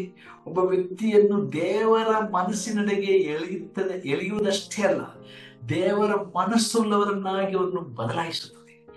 ಪ್ರಾರ್ಥನೆ ಮಾಡುವ ವ್ಯಕ್ತಿಯನ್ನು ಬದಲಾಯಿಸುತ್ತದೆ. ಪ್ರಾರ್ಥನೆಯಿಂದ ಸನ್ನಿವೇಶಗಳು ಬದಲಾಗುವುದು ಮುಖ್ಯವಲ್ಲ, ಜನರು ಬದಲಾಗುವುದೂ ಮುಖ್ಯವಲ್ಲ. ಅದಕ್ಕಿಂತಲೂ ಮುಖ್ಯ, ಪ್ರಾರ್ಥನೆ ಮಾಡುವಂತ ಆ ವ್ಯಕ್ತಿ ದೇವರ ಸ್ವಭಾವದವನಾಗಿ ಬದಲಾಗಬೇಕು. ಇದು ಕಷ್ಟ. ಇಲ್ಲಿ ನೋಡೋಣ, 1ನೇದಾಗಿ ಪೌಲನು 16ನೇ ವಚನದಲ್ಲಿ ಹೇಳ್ತಾ ಇದ್ದಾನೆ, ದೇವರ ಆತ್ಮನ ಮೂಲಕ, 16ನೇ ವಚನ, ನೀವು ಬಲ ಹೊಂದಬೇಕು. ದೇವರ ಆತ್ಮನ ಮೂಲಕ ಬಲ ಹೊಂದಬೇಕು. ಅದಕ್ಕಾಗಿ ನಾನು ನಿಮಗಾಗಿ ಪ್ರಾರ್ಥನೆ ಮಾಡುತ್ತೇನೆ. ದೇವರಿಗೆ ಸ್ತೋತ್ರ. 2ನೇದಾಗಿ, ನಂಬಿಕೆಯ ಮೂಲಕ ಕ್ರಿಸ್ತನು ನಿಮ್ಮ ಹೃದಯಗಳಲ್ಲಿ ಯಾವಾಗಲೂ ವಾಸವಾಗಿರಬೇಕು. ಯೇಸು ಸ್ವಾಮಿ 24/7 ನಿಮ್ಮಲ್ಲಿ ವಾಸವಾಗಬೇಕು.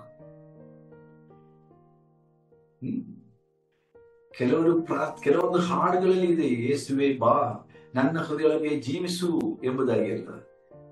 ಯೇಸು ಯಾರ ಹೃದಯಗಳಲ್ಲಿ ಇಲ್ಲವೋ ಅವರು ಹಾಗೆ ಹಾಡಬೇಕು. ಯೇಸುವೆ ನನ್ನ ಹೃದಯಕ್ಕೆ ಬಾ ಸ್ವಾಮಿ ಎಂಬುದಾಗಿ ಹೃದಯಗಳಲ್ಲಿ ಯೇಸು ಇಲ್ಲ ಎಂಬಂತ ಭಾವನೆ ಇರುವವರು ಪ್ರಾರ್ಥಿಸಬೇಕು. ಇಲ್ಲಿ ಪೌಲನು ಹೇಳ್ತಾ ಇದ್ದಾನೆ, ನಾನ್ ನಿಮಗೋಸ್ಕರ ಬೇಡುತ್ತಾ ಇದ್ದೀನಿ. ಏನಂತ? 24 ಗಂಟೆಗಳು ಅಥವಾ ಪ್ರತಿ ಕ್ಷಣವೂ ಕ್ರಿಸ್ತನ ಆ ಒಂದು ನಂಬಿಕೆಯು ನಿಮ್ಮಲ್ಲಿ, ನಿಮ್ಮ ಹೃದಯಗಳಲ್ಲಿ ಕ್ರಿಸ್ತನ ಮೂಲಕ, ನಂಬಿಕೆಯ ಮೂಲಕ ಕ್ರಿಸ್ತನು ನಿಮ್ಮ ಹೃದಯಗಳಲ್ಲಿ ವಾಸವಾಗಬೇಕು. ಯಾವ ಸ್ವಲ್ಪ ಗಳಿಗೆಗಳಲ್ಲಿ ಅಲ್ಲ, ಪ್ರತಿಯೊಂದು ದಿವಸಗಳಲ್ಲಿ ಅಲ್ಲ, ಪ್ರತ್ಯೇಕ ಸಮಯಗಳಲ್ಲಿ ಅಲ್ಲ, ಯಾವಾಗಲೂ ಕ್ರಿಸ್ತನು ನಿಮ್ಮೊಳಗಡೆ ಇದ್ದಾನೆ. ಈ ಒಂದು ನಂಬಿಕೆ ನಿಮ್ಮಲ್ಲಿ ಇರಬೇಕು. ಇದು ಅಡಿಪಾಯ. ನೋಡ್ರಿ, 3ನೇದು, ದೇವರ ಪ್ರೀತಿಯಲ್ಲಿ ನೀವು ಬೇರೂರಬೇಕು. 18ನೇ ವಚನ, 16ನೇ ವಚನ, 17ನೇ ವಚನ, 18ನೇ ವಚನ. ಈ 18ನೇ ವಚನದಲ್ಲಿ ನೀವು ದೇವರ ಪ್ರೀತಿಯಲ್ಲಿ ನೀವು ಬೇರೂರಬೇಕು. ಎಷ್ಟು ಬೇರು ಆಳಕ್ಕೆ ಹೋಗುತ್ತದೋ ಆ ಮರ ಅಷ್ಟು ಸ್ಟ್ರಾಂಗ್ ಆಗಿ ನಿಲ್ಲುತ್ತೆ ಅಲ್ವಾ, ಬಲವಾಗಿ ನಿಲ್ಲುತ್ತೆ. ಗಾಳಿ ಬೀಸಿದ್ರೆ ಭಯ ಇಲ್ಲ, ಎಂತ ಮಳೆ ಹಣ್ಣು ಬಿದ್ದರೂ ಅದಕ್ಕೆ ಹೆದರಿಕೆ ಇಲ್ಲ. ನೋಡ್ರಿ, ಅದು ಏನೇ ಸನ್ನಿವೇಶಗಳು ಬದಲಾದರೂ ಅದಕ್ಕೆ ಭಯವಿಲ್ಲ. ಯಾಕೆ? ಅದರ ಬೇರು ತುಂಬಾ ಆಳಕ್ಕೆ ಹೋಗಿದೆ, ಅದರ ತಾಯಿ ಬೇರು. ಮತ್ತು ಅದರ ಇತರ ಬೇರುಗಳು ಎಲ್ಲ ಕಡೆ ಹರಡಿಕೊಂಡಿದೆ. ಆದ ಕಾರಣ ಆ ಮರಕ್ಕೆ ಗೊತ್ತಿದೆ ಎಂಥ ಬಿರುಗಾಳಿಯಲ್ಲಿ ಅದು ಓಲಾಡಿದರೂ ಅದು ಮುರಿದು ಹೋಗುವುದಿಲ್ಲ, ಅದು ಬೇರು ಕಿತ್ತುಕೊಂಡು ಹೋಗುವುದಿಲ್ಲ. ಸೊ ಕ್ರಿಸ್ತನ ಪ್ರೀತಿಯಲ್ಲಿ ನಮ್ಮ ಬೇರು ಆಳಕ್ಕೆ ಹೋಗಬೇಕು. 4ನೇದು, ದೇವರ ಪ್ರೀತಿಯಲ್ಲಿ ಸ್ಥಿರವಾಗಿ ನಿಲ್ಲುವುದು. ದೇವರ ಪ್ರೀತಿಯಲ್ಲಿ ಬೇರೂರುವುದಷ್ಟೇ ಅಲ್ಲ, 12ನೇ ವಚನ ಹೇಳುತ್ತದೆ, ಸ್ಥಿರವಾಗಿ ನಿಲ್ಲಬೇಕು. ನೀವು ದೇವರ ಪ್ರೀತಿಯಲ್ಲಿ ನೆಲೆಗೊಂಡು, ಪ್ರೀತಿ ಶುರುವಾಗುವುದು ಬಹಳ ಒಳ್ಳೆಯದು. ಪ್ರೀತಿಯಲ್ಲಿ ಶುರು ಮಾಡಿಕೊಳ್ಳುವುದು ಒಳ್ಳೆಯದು, ಆದ್ರೆ ಪ್ರೀತಿಯಲ್ಲಿ ನೆಲೆಗೊಳ್ಳುವುದು ಅದು ಬೇರೆ ವಿಷಯ. ಅರ್ಥ ಆಯ್ತಲ್ಲ? To begin in love is something, and to stay in love is something different. So Paul is telling here, ನೀವು ದೇವರ ಪ್ರೀತಿಯಲ್ಲಿ ನೆಲೆಗೊಳ್ಳಬೇಕು. ಪ್ರೀತಿಯಲ್ಲಿ ಆರಂಭವಾಗಿ ಪ್ರೀತಿಯಿಂದ ಬಿದ್ದು ಹೋಗಬಾರದು ನೀವು. ಇಲ್ಲಿ ನಾವು ಎಫೆಸದವರಿಗೆ ಬರೆದ ಪತ್ರದಲ್ಲಿ ಎಫೆಸದ ಸಭೆಯ ಒಂದು ವಿಷಯದಲ್ಲಿ ಇದು ಸಂಭವಿಸಿತ್ತು ಎಂಬುದಾಗಿ ನಾವು ನೋಡುತ್ತೇವೆ. ಪ್ರಕಟಣೆ ಪುಸ್ತಕದಲ್ಲಿ ನಾವು ನೋಡುವಾಗ, in the book of revelation ಅಲ್ವಾ, ಪ್ರಕಟಣೆ ಪುಸ್ತಕ ನೋಡ್ರಿ, ದೇವರು ಸಭೆಗಳಿಗೆ ಬರೆಯುವಾಗ 2ನೇ ಅಧ್ಯಾಯದಲ್ಲಿ, 2ನೇ ಅಧ್ಯಾಯ ಐ ಥಿಂಕ್ ನನ್ನ ಸರಿ ಇದ್ರೆ, ಪ್ರಕಟಣೆ ದ ಬುಕ್ ಆಫ್ ರೆವಲ್ಯೂಷನ್, ಪ್ರಕಟಣೆ ಪುಸ್ತಕ. ಹೌದು, ಕರೆಕ್ಟ್ ನೋಡ್ರಿ. ಎಫೆಸ ಪುಸ್ತಕ, ರೆವಲ್ಯೂಷನ್, ಪ್ರಕಟಣೆ ಪುಸ್ತಕ 2ನೇ ಅಧ್ಯಾಯ ನೋಡ್ರಿ. ಇಲ್ಲಿ 2ನೇ ಅಧ್ಯಾಯ 4ನೇ ವಚನದಲ್ಲಿ ಪೌಲ್ ಇಲ್ಲಿ ದೇವರು ಏನ್ ಹೇಳ್ತಾನೆ, but I have this against you that you have abandoned the love you had at first. ಆದರೆ ಮೊದಲು ನಿನಗಿದ್ದ ಪ್ರೀತಿಯನ್ನು ನೀನು ಬಿಟ್ಟಿದ್ದಿ ಎಂದು ನಾನು ನಿನ್ನ ಮೇಲೆ ತಪ್ಪು ಹೊರಸಬೇಕಾಗುತ್ತದೆ. ನೋಡ್ರಿ ಹೇಗಿದೆ ಇದು ನೋಡ್ರಿ. ಯೋಹಾನನ ಮೂಲಕವಾಗಿ ದೇವರು ಎಫೆಸ ಸಭೆಯ ಕುರಿತಾಗಿರುವಂತಹ ಪ್ರಕಟಣೆ ಕೊಡುವಾಗ ಈ ಸಭೆಗೆ, ಈ ಸಭೆಯ ನಿಜ ಸ್ಥಿತಿ, ದೇವರು ಸಭೆಗೆ ಶಿರಸ್ಸಾಗಿರುವ, ಶರೀರಕ್ಕೆ ತಲೆಯಾಗಿರುವ, ದೇಹಕ್ಕೋಸ್ಕರವಾಗಿ ಪ್ರಾಣ ಕೊಟ್ಟ, ಈ ಶರೀರವನ್ನು ಮದುವೆ ಮಾಡಿಕೊಳ್ಳುವುದಕ್ಕೋಸ್ಕರವಾಗಿ ಸ್ವಪ್ರಾಣವನ್ನೇ ತ್ಯಜಿಸಿದ ಯೇಸು ಸ್ವಾಮಿ ಈ ಎಫೆಸ ಸಭೆಯನ್ನು ನೋಡಿಕೊಂಡು ಹೇಳುವಂತ ಮಾತು ಗಮನಿಸಿರಿ. ನಿಮಗೆ ಮೊದಲಿದ್ದ ಪ್ರೀತಿ ಈಗ ಇಲ್ಲ, ನನ್ನ ಮೇಲೆ ನಿಮಗೆ ಮೊದಲಿದ್ದ ಪ್ರೀತಿ ಇಲ್ಲ. You lost your first love. You are so excited to be with me in the beginning. ಆರಂಭದಲ್ಲಿ ನನ್ನ ಜೊತೆಲಿ ಇರ್ಬೇಕಂದ್ರೆ ನೀವು ಎಷ್ಟೊಂದು ಆಸೆ ಪಟ್ಟೆ. ಮದುವೆ ಆರಂಭದಲ್ಲಿ ಹಾಗೆ ಎಲ್ಲರಿಗಲ್ವಾ? ಎಷ್ಟು ಮಾತಾಡಿದ್ರು ಮಾತು ಮುಗಿಯಲ್ಲ. ಮದುವೆ ಹೊಸತರಲ್ಲಿ ಎಷ್ಟು ಟೂರ್ ಹೊಡೆದರೂ ನಮಗೆ ಸಮಾಧಾನ ಆಗಲ್ಲ. ಆಮೇಲೆ ಮೇಕಿಂಗ್ ಯು ಹೋಮ್ ಸಿಕ್. ನಿಮ್ಮ ದಾಂಪತ್ಯ ಜೀವನದ ಆರಂಭ ಕಾಲದ ಬಗ್ಗೆ ಆಲೋಚನೆ ಮಾಡಿ ನೋಡ್ರಿ. ನಮ್ಮೆಲ್ಲರ ವಿಷಯದಲ್ಲಿ ಆಲೋಚನೆ ಮಾಡಿ ನೋಡಿದ್ರೆ ನಿಜ ಅಲ್ವಾ? ಆ ಮದುವೆ ಆರಂಭದ ದಿನಗಳಲ್ಲಿ 1-3 ತಿಂಗಳುಗಳು ಅಥವಾ 1-3 ವರ್ಷಗಳು ಎಂಥ ಒಂದು ವರ್ಷಗಳಲ್ವಾ? ಅದು ನಮಗೆ ಇನ್ನು ಕನಸಿನಲ್ಲಿ ಕೂಡ ನೆನೆಸಿ ಸಿಗಲ್ಲ ಅಲ್ವಾ? ಆ ಮದುವೆಯ ಹೊಸದು ನಾವು ಏನೆಲ್ಲ ಕನಸು ಕಟ್ಕೊಂಡು ನಾವು ಮದುವೆ ಜೀವನಕ್ಕೆ ಅಥವಾ ದಾಂಪತ್ಯ ಜೀವನಕ್ಕೆ ಪ್ರವೇಶಿಸಿದ್ದೇವೆ. ಆದ್ರೆ ಈಗ ಅಯ್ಯೋ, ಅವನು ಕೆಲವರಿಗೆ ಗಂಡ ಇಳಿದಿರಬಹುದು ಅಥವಾ ಹೆಂಡತಿ ಇಳಿದಿರುವಾಗ ಓದೋದು ಒಳ್ಳೇದಾಯ್ತು ಅಂತ ಹೇಳ್ತೀರಾ ಅಲ್ವಾ? ಆದ್ರೆ ಮುಂಚೆ ಮದುವೆಯ ದಿವಸಕ್ಕಾಗಿ ಲೆಕ್ಕ ಮಾಡ್ತಾ ಇದ್ದೀರಿ. ಮದುವೆ ಆದ ನಂತರ ಒಂದೊಂದು ಕ್ಷಣವೂ ನೀವು ಎಷ್ಟು ಶ್ರೇಷ್ಠವಾಗಿ ನೀವು ಪರಿಗಣಿಸ್ತಾ ಇದ್ದೀರಿ. ಆದ್ರೆ ಇವಾಗ ಅಯ್ಯೋ, ತಪ್ಪಿಸಿಕೊಂಡ್ರೆ ಸಾಕು, ಯಾಕಪ್ಪ ಗಂಡು ಬಿದ್ದೆ ಅಂತ ಇವಾಗ ಯೋಚನೆ ಬರುತ್ತೆ ಅಲ್ವಾ? ಇಲ್ಲಿ ನೋಡ್ರಿ, ಸ್ವಾಮಿ ಹೇಳ್ತಾ ಇದ್ದಾರೆ ಎಫೆಸ ವಿಶ್ವಾಸಿಗಳಿಗೆ ಪ್ರಕಟಣೆಯಲ್ಲಿ ಯೇಸು ಸ್ವಾಮಿ ಯೋಹಾನಿಗೆ ಪ್ರಕಟಿಸ್ತಾನೆ ಈ ಎಫೆಸ ಸಭೆಯ ನಿಜವಾದ ಸ್ಥಿತಿ ಏನಪ್ಪಾ ಅಂತ. ಅವರಿಗೆ ಮೊದಲಿದ್ದ ಪ್ರೀತಿ. ಈಗ ಪೌಲನು ಪ್ರಾರ್ಥನೆಗೆ ಅವರಿಗಾಗಿ ಏನು ಪ್ರೇಯರ್ ಮಾಡಿದ? ಸ್ವಾಮಿ ತಂದೆಯೇ, ಇವರು ನಿನಗೆ ಮೊದಲಿದ್ದ ಪ್ರೀತಿಯಲ್ಲಿ ಅವರು ಸ್ಥಿರವಾಗಿ ನಿಲ್ಲಬೇಕು. ಅದು ಸ್ಥಿರವಾಗಿ ನಿಂತರ ದೇವರ ಪ್ರೀತಿಯಲ್ಲಿ ಇವರು ಬೇರೂರಬೇಕು. ಅವರು ದೇವರ ಪ್ರೀತಿಯಲ್ಲಿ ಬೇರೂರಿದ್ಬಿಟ್ರ ಅವರು ದೇವರ ಪ್ರೀತಿಯ ಅಗಲ, ಉದ್ದ, ಎತ್ತರ ಮತ್ತು ಆಳ ಎಷ್ಟೆಂದು ಗ್ರಹಿಸಿಕೊಳ್ಳಬೇಕು ಎಂಬುದಾಗಿ ಪ್ರಾರ್ಥಿಸ್ತಾರೆ. 10ನೇ ವಚನದಲ್ಲಿ ಅವರನ್ನು ತಿಳ್ಕೊಂಡಿದ್ರ. ಹಾಗೆ 6ನೇ ವಾಕ್ಯದಲ್ಲಿ 19ನೇ ವಾಕ್ಯದಲ್ಲಿ ದೇವರ ಜ್ಞಾನಕ್ಕೆ ಮೀರುವ ಪ್ರೀತಿಯನ್ನು ತಿಳಿದುಕೊಳ್ಳಬೇಕು. ಅವರು ದೇವರ ಜ್ಞಾನವನ್ನು ಮೀರುವ ಪ್ರೀತಿ. ಹಾಲೆಲೂಯಾ. ದೇವರ ಜ್ಞಾನಕ್ಕೆ ಮೀರುವ ದೈವ ಪ್ರೀತಿಯವರು ಕ್ರಿಸ್ತನಲ್ಲಿ ಕಂಡುಕೊಳ್ಳಬೇಕು, ಅನುಭವಿಸಿಕೊಳ್ಳಬೇಕು ಎಂಬುದಾಗಿ ಅವರನ್ನು ಪ್ರಾರ್ಥಿಸ್ತಾನೆ. ಅವರಿಗೆ ಕಾರು ಬೇಕು, ಬಂಗಲ ಬೇಕು, ಮನೆ ಬೇಕು, ಮಠ ಬೇಕು, ಒಡವೆ ಬೇಕು, ಮಕ್ಕಳು ಆಗ್ಬೇಕು, ಮೊಮ್ಮಕ್ಕಳಾಗ್ಬೇಕು, ಮರಿಮಕ್ಕಳಾಗ್ಬೇಕು, ಇಂಥವೆಲ್ಲ ಅವ್ರ ಪ್ರಾರ್ಥನೆ ಇಲ್ಲ. ಲೋಕ ಸಂಬಂಧವಾದ ಯಾವುದಕ್ಕಾಗಿ ಅವರನ್ನು ಪ್ರಾರ್ಥನೆ ಮಾಡಲಿಲ್ಲ. ನೋಡ್ರಿ, 6ನೇದಾಗಿ ಅದೇ ಅವರ ಪ್ರಾರ್ಥನೆಯಾಗಿತ್ತು. ಈ ಪ್ರಾರ್ಥನೆಯ ವಿಷಯಗಳಲ್ಲಿ, ಪ್ರಾರ್ಥನೆ ಈ ಕಾರ್ಯಗಳಿಗಾಗಿ ಪೌಲನು ಎಷ್ಟು ಆತ್ಮಭಾರದಿಂದ ಈ ವಿಶ್ವಾಸಿಗಾಗಿ ಪ್ರೇಯರ್ ಮಾಡಿದ್ರು. ಆದ್ರೂ ಕೂಡ ಆ ಪ್ರಾರ್ಥನೆಗೆ ನಿಜವಾಗಿ ಪರಿಪೂರ್ಣವಾಗಿ ಉತ್ತರ ಎಫೆಸ ವಿಶ್ವಾಸಿಗಳಿಗೆ ಸಿಕ್ಕಲಿಲ್ಲ ಅಂತ ನಾವು ಅವರ ಜೀವನದಿಂದ ನಮಗೆ ಗೊತ್ತಾಗ್ತದೆ.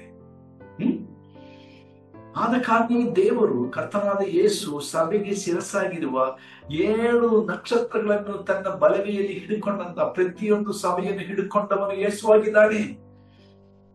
ಕೆಲವರು ಹೇಳ್ತಾರೆ, ನೀವು ಯಾವ ಸಭೆಗೆ ಹೋಗ್ತೀರಾ?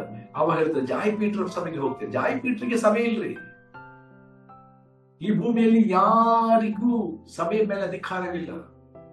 ಯೇಸು ಮಾತ್ರವೇ ಸಭೆಗೆ ಅಧಿಕಾರಿ. ಈ ಅಧಿಕಾರಿ ಇವತ್ತು ಅನೇಕರು ತಮ್ಮ ಕೈಯಲ್ಲಿ ಹಿಡಿದುಕೊಂಡಿದ್ದಾರೆ. ಆದ ಕಾರಣವೇ ವಿಶ್ವಾಸಿಗಳು ಹಾಳಾಗ್ತಾ ಇದ್ದಾರೆ. ಇವತ್ತು ಸಭೆ ಎಂಬುದು ಕರ್ತನದು ಎಂಬುದನ್ನ ಪ್ರತಿಯೊಬ್ಬ ಸೇವಕರಿಗೂ ಮನವರಿಕೆ ಆಗಬೇಕು. ಸಭೆ ಕರ್ತನದಾಗಿದೆ.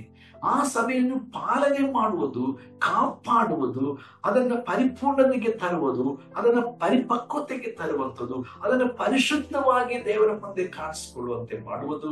ಆ ಸಭೆಯನ್ನು ನಾನು ಪರಿಜ್ಞಾನದಲ್ಲಿ, ಜ್ಞಾನದಲ್ಲಿ, ಪ್ರೀತಿಯಲ್ಲಿ, ಪರಿಶುದ್ಧತೆಯಲ್ಲಿ ಕಾಪಾಡಿಕೊಳ್ಳುವುದೇ ನನ್ನ ಜವಾಬ್ದಾರಿ ಎಂದು ಪ್ರತಿಯೊಬ್ಬ ಸೇವಕರು ಇದನ್ನು ಅರ್ಥ ಮಾಡಿಕೊಂಡ್ರೆ ಎಷ್ಟು ಒಳ್ಳೆದಿತ್ತು.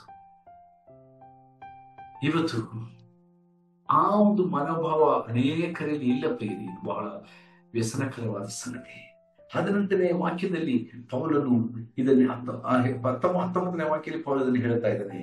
ಮತ್ತು 19ನೇ ವಾಕ್ಯದ 7ನೇ ಪ್ರಾರ್ಥನೆ ವಿಷಯ ನೋಡ್ರಿ, ದೇವರ ಸಂಪೂರ್ಣತೆಯವರೆಗೂ ಪರಿಪೂರ್ಣರಾಗಬೇಕು, ಅದಕ್ಕಾಗಿ ಪ್ರಾರ್ಥನೆ ಮಾಡ್ತಾರೆ. ದ ಎಂಡಿಂಗ್, ದ ಲಾಸ್ಟ್, 7ನೇದಂದ್ರೆ ಪರಿಪೂರ್ಣತೆ. ಅದು ಆ ಪರಿಪೂರ್ಣತೆಯು 7ನೇ ವಿಷಯವಾಗಿ ಪೌಲ ಹೇಳ್ತಾ ಇದ್ದಾನೆ. 7 ಅಂಶಗಳನ್ನು ಹೇಳುವಾಗ 7 ಪರಿಪೂರ್ಣತೆಗೆ ಸಂಬಂಧಪಟ್ಟದ್ದು, ಪರಿಪೂರ್ಣತೆ. ಈಗ ದೇವರ ಸಂಪೂರ್ಣತೆಯವರೆಗೆ ಪರಿಪೂರ್ಣರಾಗಬೇಕು, ಅದಕ್ಕಾಗಿ ಪ್ರಾರ್ಥಿಸ್ತೇನೆ. ನೋಡ್ರಿ, ಈ ಎಲ್ಲಾ ಪ್ರಾರ್ಥನಾ ವಿಷಯಗಳನ್ನು ಪೌಲನು ಬರೆದ ನಂತರ ಪೌಲ ಹೇಳ್ತಾನೆ, ನಮ್ಮಲ್ಲಿ ಕಾರ್ಯ ಸಾಧಿಸುವ ತನ್ನ ಶಕ್ತಿಯ ಪ್ರಕಾರ ನಾವು ಬೇಡುವುದಕ್ಕಿಂತಲೂ, ನಾವು ಯೋಚಿಸುವುದಕ್ಕಿಂತಲೂ ಅತ್ಯಧಿಕವಾದದನ್ನು ಮಾಡಲು ಶಕ್ತನಾದ ದೇವರಿಗೆ ಸಭೆಯಲ್ಲಿಯೂ ಕ್ರಿಸ್ತ ಯೇಸುವಿನಲ್ಲಿಯೂ ತಲಾಂತರಕ್ಕೂ ಯುಗ ಯುಗಾಂತರಕ್ಕೂ ಆಮೇನ್ ಆಮೇಲೆ ಆಶೀರ್ವಾದ ವಚನಗಳೊಂದಿಗೆ ಪೌಲನು ಈ 3ನೇ ಅಧ್ಯಾಯವನ್ನ ಮುಕ್ತಾಯಗೊಳಿಸ್ತಾ ಇದ್ದಾನೆ. ಆಮೇನ್ ಎಂಬ ಈ ಪದ 78 ಬಾರಿ ನಾವು ಸತ್ಯವೇದದಲ್ಲಿ ನಾವು ನೋಡುತ್ತೇವೆ. ಅದರ ಅರ್ಥ ಏನು? ಸತ್ಯವಾಗಿ, ರುಜುವಾಗಿ, ಖಂಡಿತವಾಗಿ, ಹಾಗೆಯೇ ಎಂಬುದಾಗಿ ಅದರ ಅರ್ಥ. ಆಮೇನ್ ಅಂತ ಮಾತಿನ ಅರ್ಥ. ಇದು ಕರ್ತನಾದ ಯೇಸು ಕ್ರಿಸ್ತನ ಇನ್ನೊಂದು ಹೆಸರಾಗಿದೆ. ಪ್ರಕಟಣೆ 3ನೇ ಅಧ್ಯಾಯದ 14ನೇ ವಚನದಲ್ಲಿ ಆಮೇನ್ ಎಂಬಾತನು ಎಂಬುದಾಗಿ ನಾವು ನೋಡುತ್ತೇವೆ. ಇದು ಕರ್ತನಾದ ಯೇಸುವಿನ ಒಂದು ನಾಮ, ಒಂದು ಹೆಸರು, ಆಮೇನ್ ಎಂಬುದು. ಆದರೆ ಕ್ರಿಸ್ತನ ಹೆಸರಿನಲ್ಲಿ ನಾವು ಪ್ರಾರ್ಥನೆ ಮಾಡೋದಷ್ಟೇ ಅಲ್ಲದೆ ಕೊನೆಯಲ್ಲಿ ಕ್ರಿಸ್ತನ ಹೆಸರನ್ನೇ ನಾವು ಹೇಳುತ್ತಾ ಇದ್ದೀವಿ, ಆಮೇನ್ ಅಂದ್ರೆ. ಸೊ ಇಲ್ಲಿ ಮುಕ್ತಾಯ ಅಥವಾ ಅಂತ್ಯ, ಇದು ಕೊನೆ ಎಂಬುದಾಗಿ ಅರ್ಥ. ಪ್ರಾರ್ಥನೆ ಮಾಡುವಾಗ ಸಾಧಾರಣ ನಾವು ಆಮೇನ್ ಎಂದು ಹೇಳುವಾಗ ಇದು ಅದೇ ಅರ್ಥ ಮಾಡಿಸುವುದು. ಸೊ ಇಲ್ಲಿ 7ನೇದಾಗಿ ಇಲ್ಲಿ ಪೌಲನು ಈ 2 ವಿಷಯಗಳಿಗಾಗಿ ಪ್ರಾರ್ಥನೆ ಮಾಡುವಾಗ ಅದರಲ್ಲಿ ದೇವರ ಪ್ರೀತಿಯ ಒಂದು ವಿಷಯದಲ್ಲಿ ಪ್ರಾರ್ಥನೆ ಮಾಡ್ತಾನಲ್ವ. 10ನೇ ವರ್ಷದಲ್ಲಿ ದೇವರ ಪ್ರೀತಿಯ ಗುಣಗಳ ಕುರಿತಾಗಿ, ವಿಶೇಷತೆಗಳ ಕುರಿತಾಗಿ ನೋಡುವಾಗ ಪ್ರೀತಿಯ ಅಗಲ ಅಂದ್ರೆ ಬೌಂಡ್ಲೆಸ್, ಕೊನೆ ಇಲ್ಲ, ಎಂಡ್ಲೆಸ್, ಅಳತೆ ಇಲ್ಲದ ಆಳ, ಅಳತೆ ಮಾಡಕ್ಕೆ ಆಗದಿರುವಂತ ಫಾಥಮ್ಲೆಸ್. ಆಮೇಲೆ ಈಗ ಉನ್ನತಿ, ಅದರ ಎತ್ತರ ಅಳತೆ ಮಾಡಕ್ಕಾಗಲ್ಲ. ದೇವರ ಪ್ರೀತಿ, ದೇವರಿಗೆ ಸ್ತೋತ್ರವಾಗಿದೆ. ಇದನ್ನ ನಾವು ಹೇಳುವುದಕ್ಕೆ, ಅದನ್ನು ವಿವರಿಸುವುದಕ್ಕೆ ಹೆಚ್ಚು ಸಮಯವಿಲ್ಲವಲ್ಲ. God's love is boundless about his breadth and endless. It is talking about the length, and fathomless, exhaustless. ಅಳತೆ ಮಾಡಕ್ಕಾಗಲ್ಲ. ಮತ್ತು ಮೆಷರ್ಲೆಸ್, ಹೈಟ್, ಎತ್ತರ ಮೆಷರ್ ಮಾಡಕ್ಕಾಗಲ್ಲ. ಇದು ನಾವು ವಿಶೇಷವಾಗಿ ದೇವರ ಪ್ರೀತಿಯ ವಿಶೇಷತೆಗಳು ಎಂಬುದಾಗಿ ನಾವು ನೋಡುತ್ತೇವೆ. ಅಂದ್ರೆ ಇದು ಆಳಕ್ಕೆ ಮಿಗಿಲಾಗಿದೆ, ಅದು ಭೂತಕಾಲಕ್ಕೆ ಮಿಗಿಲಾಗಿದೆ, ಅದು ಈಗಿನ ಕಾಲಕ್ಕೆ ಮಿಗಿಲಾಗಿದೆ, ಭವಿಷ್ಯತ್ ಕಾಲಕ್ಕೆ ಮಿಗಿಲಾಗಿದೆ, ಈ ಒಂದು ಪ್ರಪಂಚಕ್ಕೆ ಅತೀತವಾಗಿದೆ. ಇದು ಎಂಡ್ಲೆಸ್, ಕೊನೆ ಇಲ್ಲದ, ಹಲ್ಲೆಲೂಯಾ, ಕೊನೆ ಇಲ್ಲದ. ಆಕಾಶಕ್ಕೆ ಹೇಗೆ ಕೊನೆ ಇಲ್ಲವು, ಸಮುದ್ರದ ಆಳ ಹೇಗೆ ಮನುಷ್ಯರು ಪತ್ತೆ ಮಾಡ್ಲಿಕ್ಕೆ ಆಗುವುದಿಲ್ಲವೋ, ಹಾಗೆ ದೇವರ ಈ ಭೂಮಿಯಿಂದ ಆ ಸ್ವರ್ಗಕ್ಕೆ ಹೇಗೆ ನಾವು ಅಳತೆ ಮಾಡಕ್ಕಾಗಲ್ಲವೋ, ಆ ಎತ್ತರ. ಹಾಗೆ ದೇವರ ಪ್ರೀತಿ. ಆದರೂ ಪೌಲನ ಆಶೆ ನೋಡ್ರಿ, ಈ ಪ್ರೀತಿಯ ಉದ್ದ, ಈ ಪ್ರೀತಿಯ ಎತ್ತರ, ಈ ಪ್ರೀತಿಯ ಅಗಲ, ಈ ಪ್ರೀತಿಯ ಆಳ ನಾನು ತಿಳ್ಕೋಬೇಕು ಎಂಬುದೇ ನನ್ನ ಹೃದಯದ ಆಶೆ ಎಂಬುದಾಗಿ ಪೌಲ ಹೇಳ್ತಾರೆ. ಇದು ನಮಗಿದೆಯಾ? ನನ್ನ ಸಮಯ ಆಗಲೇ ಮೀರಿದೆ, ಆದ ಕಾರಣ ನಾನು ಮುಕ್ತಾಯಗೊಳಿಸಲಿಕ್ಕೆ ನಾನು ಬಯಸ್ತೇನೆ. ಶಿಲ್ಬೆಯನ್ನು ನೋಡೋಣ, ಆ ಶಿಲ್ಬೆಯ ಗುರುತನ್ನು ಗಮನಿಸೋಣ. ಆ ಶಿಲ್ಬೆಯ ಗುರುತು, ಆ ಶಿಲ್ಬೆಯನ್ನ ನಾವು ನೋಡುವುದಾದರೆ ಆ ಶಿಲುಬೆಯ 4 ಮುಖಗಳನ್ನು ಅಥವಾ ಆ ಒಂದು ಕೊನೆಯನ್ನು ಗಮನಿಸುವುದಾದ್ರೆ, ಒಂದು ಭಾಗ ಮೇಲಕ್ಕೆ, ಒಂದು ಭಾಗ ಕೆಳಕ್ಕೆ, ಇನ್ನೊಂದು ಭಾಗ 2 ದಿಶೆಗಳಿಗೂ ಅದು ಹೋಗ್ತದೆ. ಯಾವುದಕ್ಕೂ ಕೊನೆ ಇಲ್ಲಲ್ವಾ? ಆ ಒಂದು ಮರದ ತುಂಡಿನ ಬಗ್ಗೆ ಆಲೋಚನೆ ಮಾಡಿ ಶಿಲುಬೆಯ ಅದಕ್ಕೆ ಯಾವುದಕ್ಕೂ ಕೊನೆ ಇಲ್ಲ. ಯಾವ ಭಾಗಲು ಇನ್ನು ಅದಕ್ಕೆ ಕೊನೆ ಕಾಣಲಿಕ್ಕೆ ಆಗದ ರೀತಿಯಲ್ಲಿ ಆ ಒಂದು ಶಿಲುಬೆಯ ಗುರುತು. ಅದೇ ರೀತಿಯಲ್ಲಿ ದೇವರ ಪ್ರೀತಿಗೆ ಕೊನೆ ಇಲ್ಲ. ಎಷ್ಟು ಅಪಾರವಾಗಿದೆ ನಿನ್ ಪ್ರೀತಿ, ಎಷ್ಟು ಅಪಾರವು, ವರ್ಣಿಸಲವಾಗಿದೆ. ಅದರ ಅಂತರಾಳವನ್ನು ಅರಿಯಲು ಈ ಅಲ್ಪ ಬುದ್ಧಿಗೆ ಸಾಲದು ಎಂಬುದಾಗಿ ಬ್ರದರ್ ಬಾಕ್ಸಿಂಗ್ ಅವರು ಕರ್ತನಲ್ಲಿ ನಿದ್ರೆ ಹೋದ ಭಕ್ತರು ಹಾಡುತ್ತಾರೆ. ಈ ದೇವಜನರೇ, ಈ ರಾತ್ರಿ ವೇಳೆಯಲ್ಲಿ ನಾವು ಮುಕ್ತಾಯಗೊಳಿಸುವಾಗ ಕರ್ತನ ಪ್ರೀತಿಗಾಗಿ ನಾವು ಮತ್ತೊಮ್ಮೆ ಸ್ತೋತ್ರ ಮಾಡುವ. ಆತನ ಪ್ರೀತಿಯ ಮುಂದೆ ನಮ್ಮ ಸಿರವಾಗಿ ನಾವು ಕರ್ತನಿಗೆ ಪ್ರಾರ್ಥಿಸುವ. ಕರ್ತನೇ, ನಿನ್ನ ಜ್ಞಾನ, ನನ್ನ ಮೇಲಿರುವ ನಿನ್ನ ಅಪಾರವಾದ ಜ್ಞಾನ, ನನಗೆ ನೀನು ಕೊಟ್ಟರು ಪದವಿ, ನನಗೆ ನೀನು ಕೊಟ್ಟರು ಒಂದು ಅತಿ ಶ್ರೇಷ್ಠವಾದಂತ, ನನಗೆ ತೋರಿಸಿದ ನಿನ್ನ ಮಹಾಪ್ರೀತಿ ಇನ್ನು ಹೆಚ್ಚಾಗಿ ನಾನು ಪ್ರೀತಿಸುವುದಕ್ಕೆ ನನಗೆ ಸಹಾಯ ಮಾಡು. ಅದು ಇನ್ನೂ ಹೆಚ್ಚಾಗಿ ಅನುಭವಿಸುವುದಕ್ಕೆ, ಆ ಪ್ರೀತಿಯಿಂದ ಯಾವತ್ತೂ ನಾನು ಅಗಲದಂತೆ ನನ್ನನ್ನು ಕಾಪಾಡು. ತಲೆಬಾಗಿ ಪ್ರಾರ್ಥಿಸುವೆ. ಕರ್ತನಾದ ಯೇಸುವೆ, ಈ ಸಂಜೆ ವೇಳೆಯಲ್ಲಿ ನೀನು ನಮಗೆ ಈ ಒಂದು ಸದವಕಾಶ ಮಾಡಿಕೊಟ್ಟದಕ್ಕಾಗಿ ಸ್ತೋತ್ರ. ನಾವು ನಿನ್ನಲ್ಲಿ ನಮಗಿರುವ ಅತಿ ಶ್ರೇಷ್ಠವಾದ ಪದವಿ, ಈ ಯೋಜನೆ ಅನಾದಿ ಕಾಲದಿಂದ ನಿನ್ನ ಮನಸ್ಸಿನಲ್ಲಿದ್ದ ಯೋಜನೆ. ಈ ಯೋಜನೆ ಅಡಿಯಲ್ಲಿ ನಿನ್ನ ಜ್ಞಾನವನ್ನು ಸಭೆಗೆ ತಿಳಿಯಪಡಿಸಿದಿ. ಸಭೆಯ ಮೂಲಕವಾಗಿ ಜಗತ್ತಿಗೆ, ಈ ವಿಶ್ವಕ್ಕೆ ಮತ್ತು ಪಾತಾಳ ಲೋಕಕ್ಕೆ, ಸ್ವರ್ಗ ಲೋಕಕ್ಕೆ ತಿಳಿಯಪಡಿಸಬೇಕು ಎಂಬ ನಿನ್ನ ಸದುದ್ದೇಶಕ್ಕಾಗಿ ಸ್ತೋತ್ರ. ಹಾಗೆ ಅವರು ಕೂಡ ಈ ಪಾಠ ಕಲಿತು ನಿನಗೆ ಅಧೀನರಾಗಿ, ನಿನ್ನ ಹಿತವನ್ನು ಅನುಸರಿಸುವರಾಗಿ, ನಿನ್ನ ಮಹಿಮೆ ಪಡಿಸುವರಾಗಬೇಕೆಂದು ನೀನು ಈ ಪಾಠವನ್ನ ಎಫೆಸರ ಪತ್ರದ ಮೂಲಕ ನಮಗೂ ನೀನು ಪ್ರಕಟಪಡಿಸಬೇಕಾಗಿ ಸ್ತೋತ್ರ. ಈ ಒಂದು ಪ್ರಕಟಣೆ ನಿನ್ನ ದಾಸರಾದ ಪೌಲನಿಗೆ ತಿಳಿಯಪಡಿಸಿದಿ.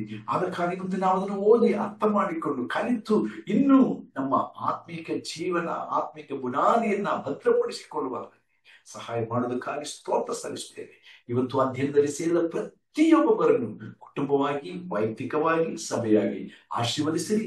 ಮುಂದಿನ ವಾರದಲ್ಲಿ ನಾವು ಮತ್ತೆ ಒಟ್ಟಾಗಿ ಸೇರುವ ತನಕ ನಿನ್ನ ಕೃಪೆ, ಆಶೀರ್ವಾದಗಳು ನಮ್ಮೆಲ್ಲರಿಗೆ ನೀನು ಸುರಿಸುವುದಕ್ಕಾಗಿ ನಿನಗೆ ಸ್ತೋತ್ರ ಸಲ್ಲಿಸುವ ಯೇಸು ಕ್ರಿಸ್ತನ ನಾಮದಲ್ಲಿ ಪ್ರಾರ್ಥಿಸಿ ಬೇಡಿದ್ದೇನೆ, ಆಮೆನ್. ನಮ್ಮ ಕರ್ತನಾದ ಯೇಸು ಕ್ರಿಸ್ತನ ಕೃಪೆಯು, ನಮ್ಮ ತಂದೆಯಾದ ದೇವರ ಪ್ರೀತಿಯು, ಪರಿಶುದ್ಧಾತ್ಮನ ಅನ್ಯೋನ್ಯತೆ ಸಹವಾಸವು ಈಗಲೂ ಸದಾ ಕಾಲಕ್ಕೂ ನಮ್ಮೊಂದಿಗಿರಲಿ, ಆಮೆನ್.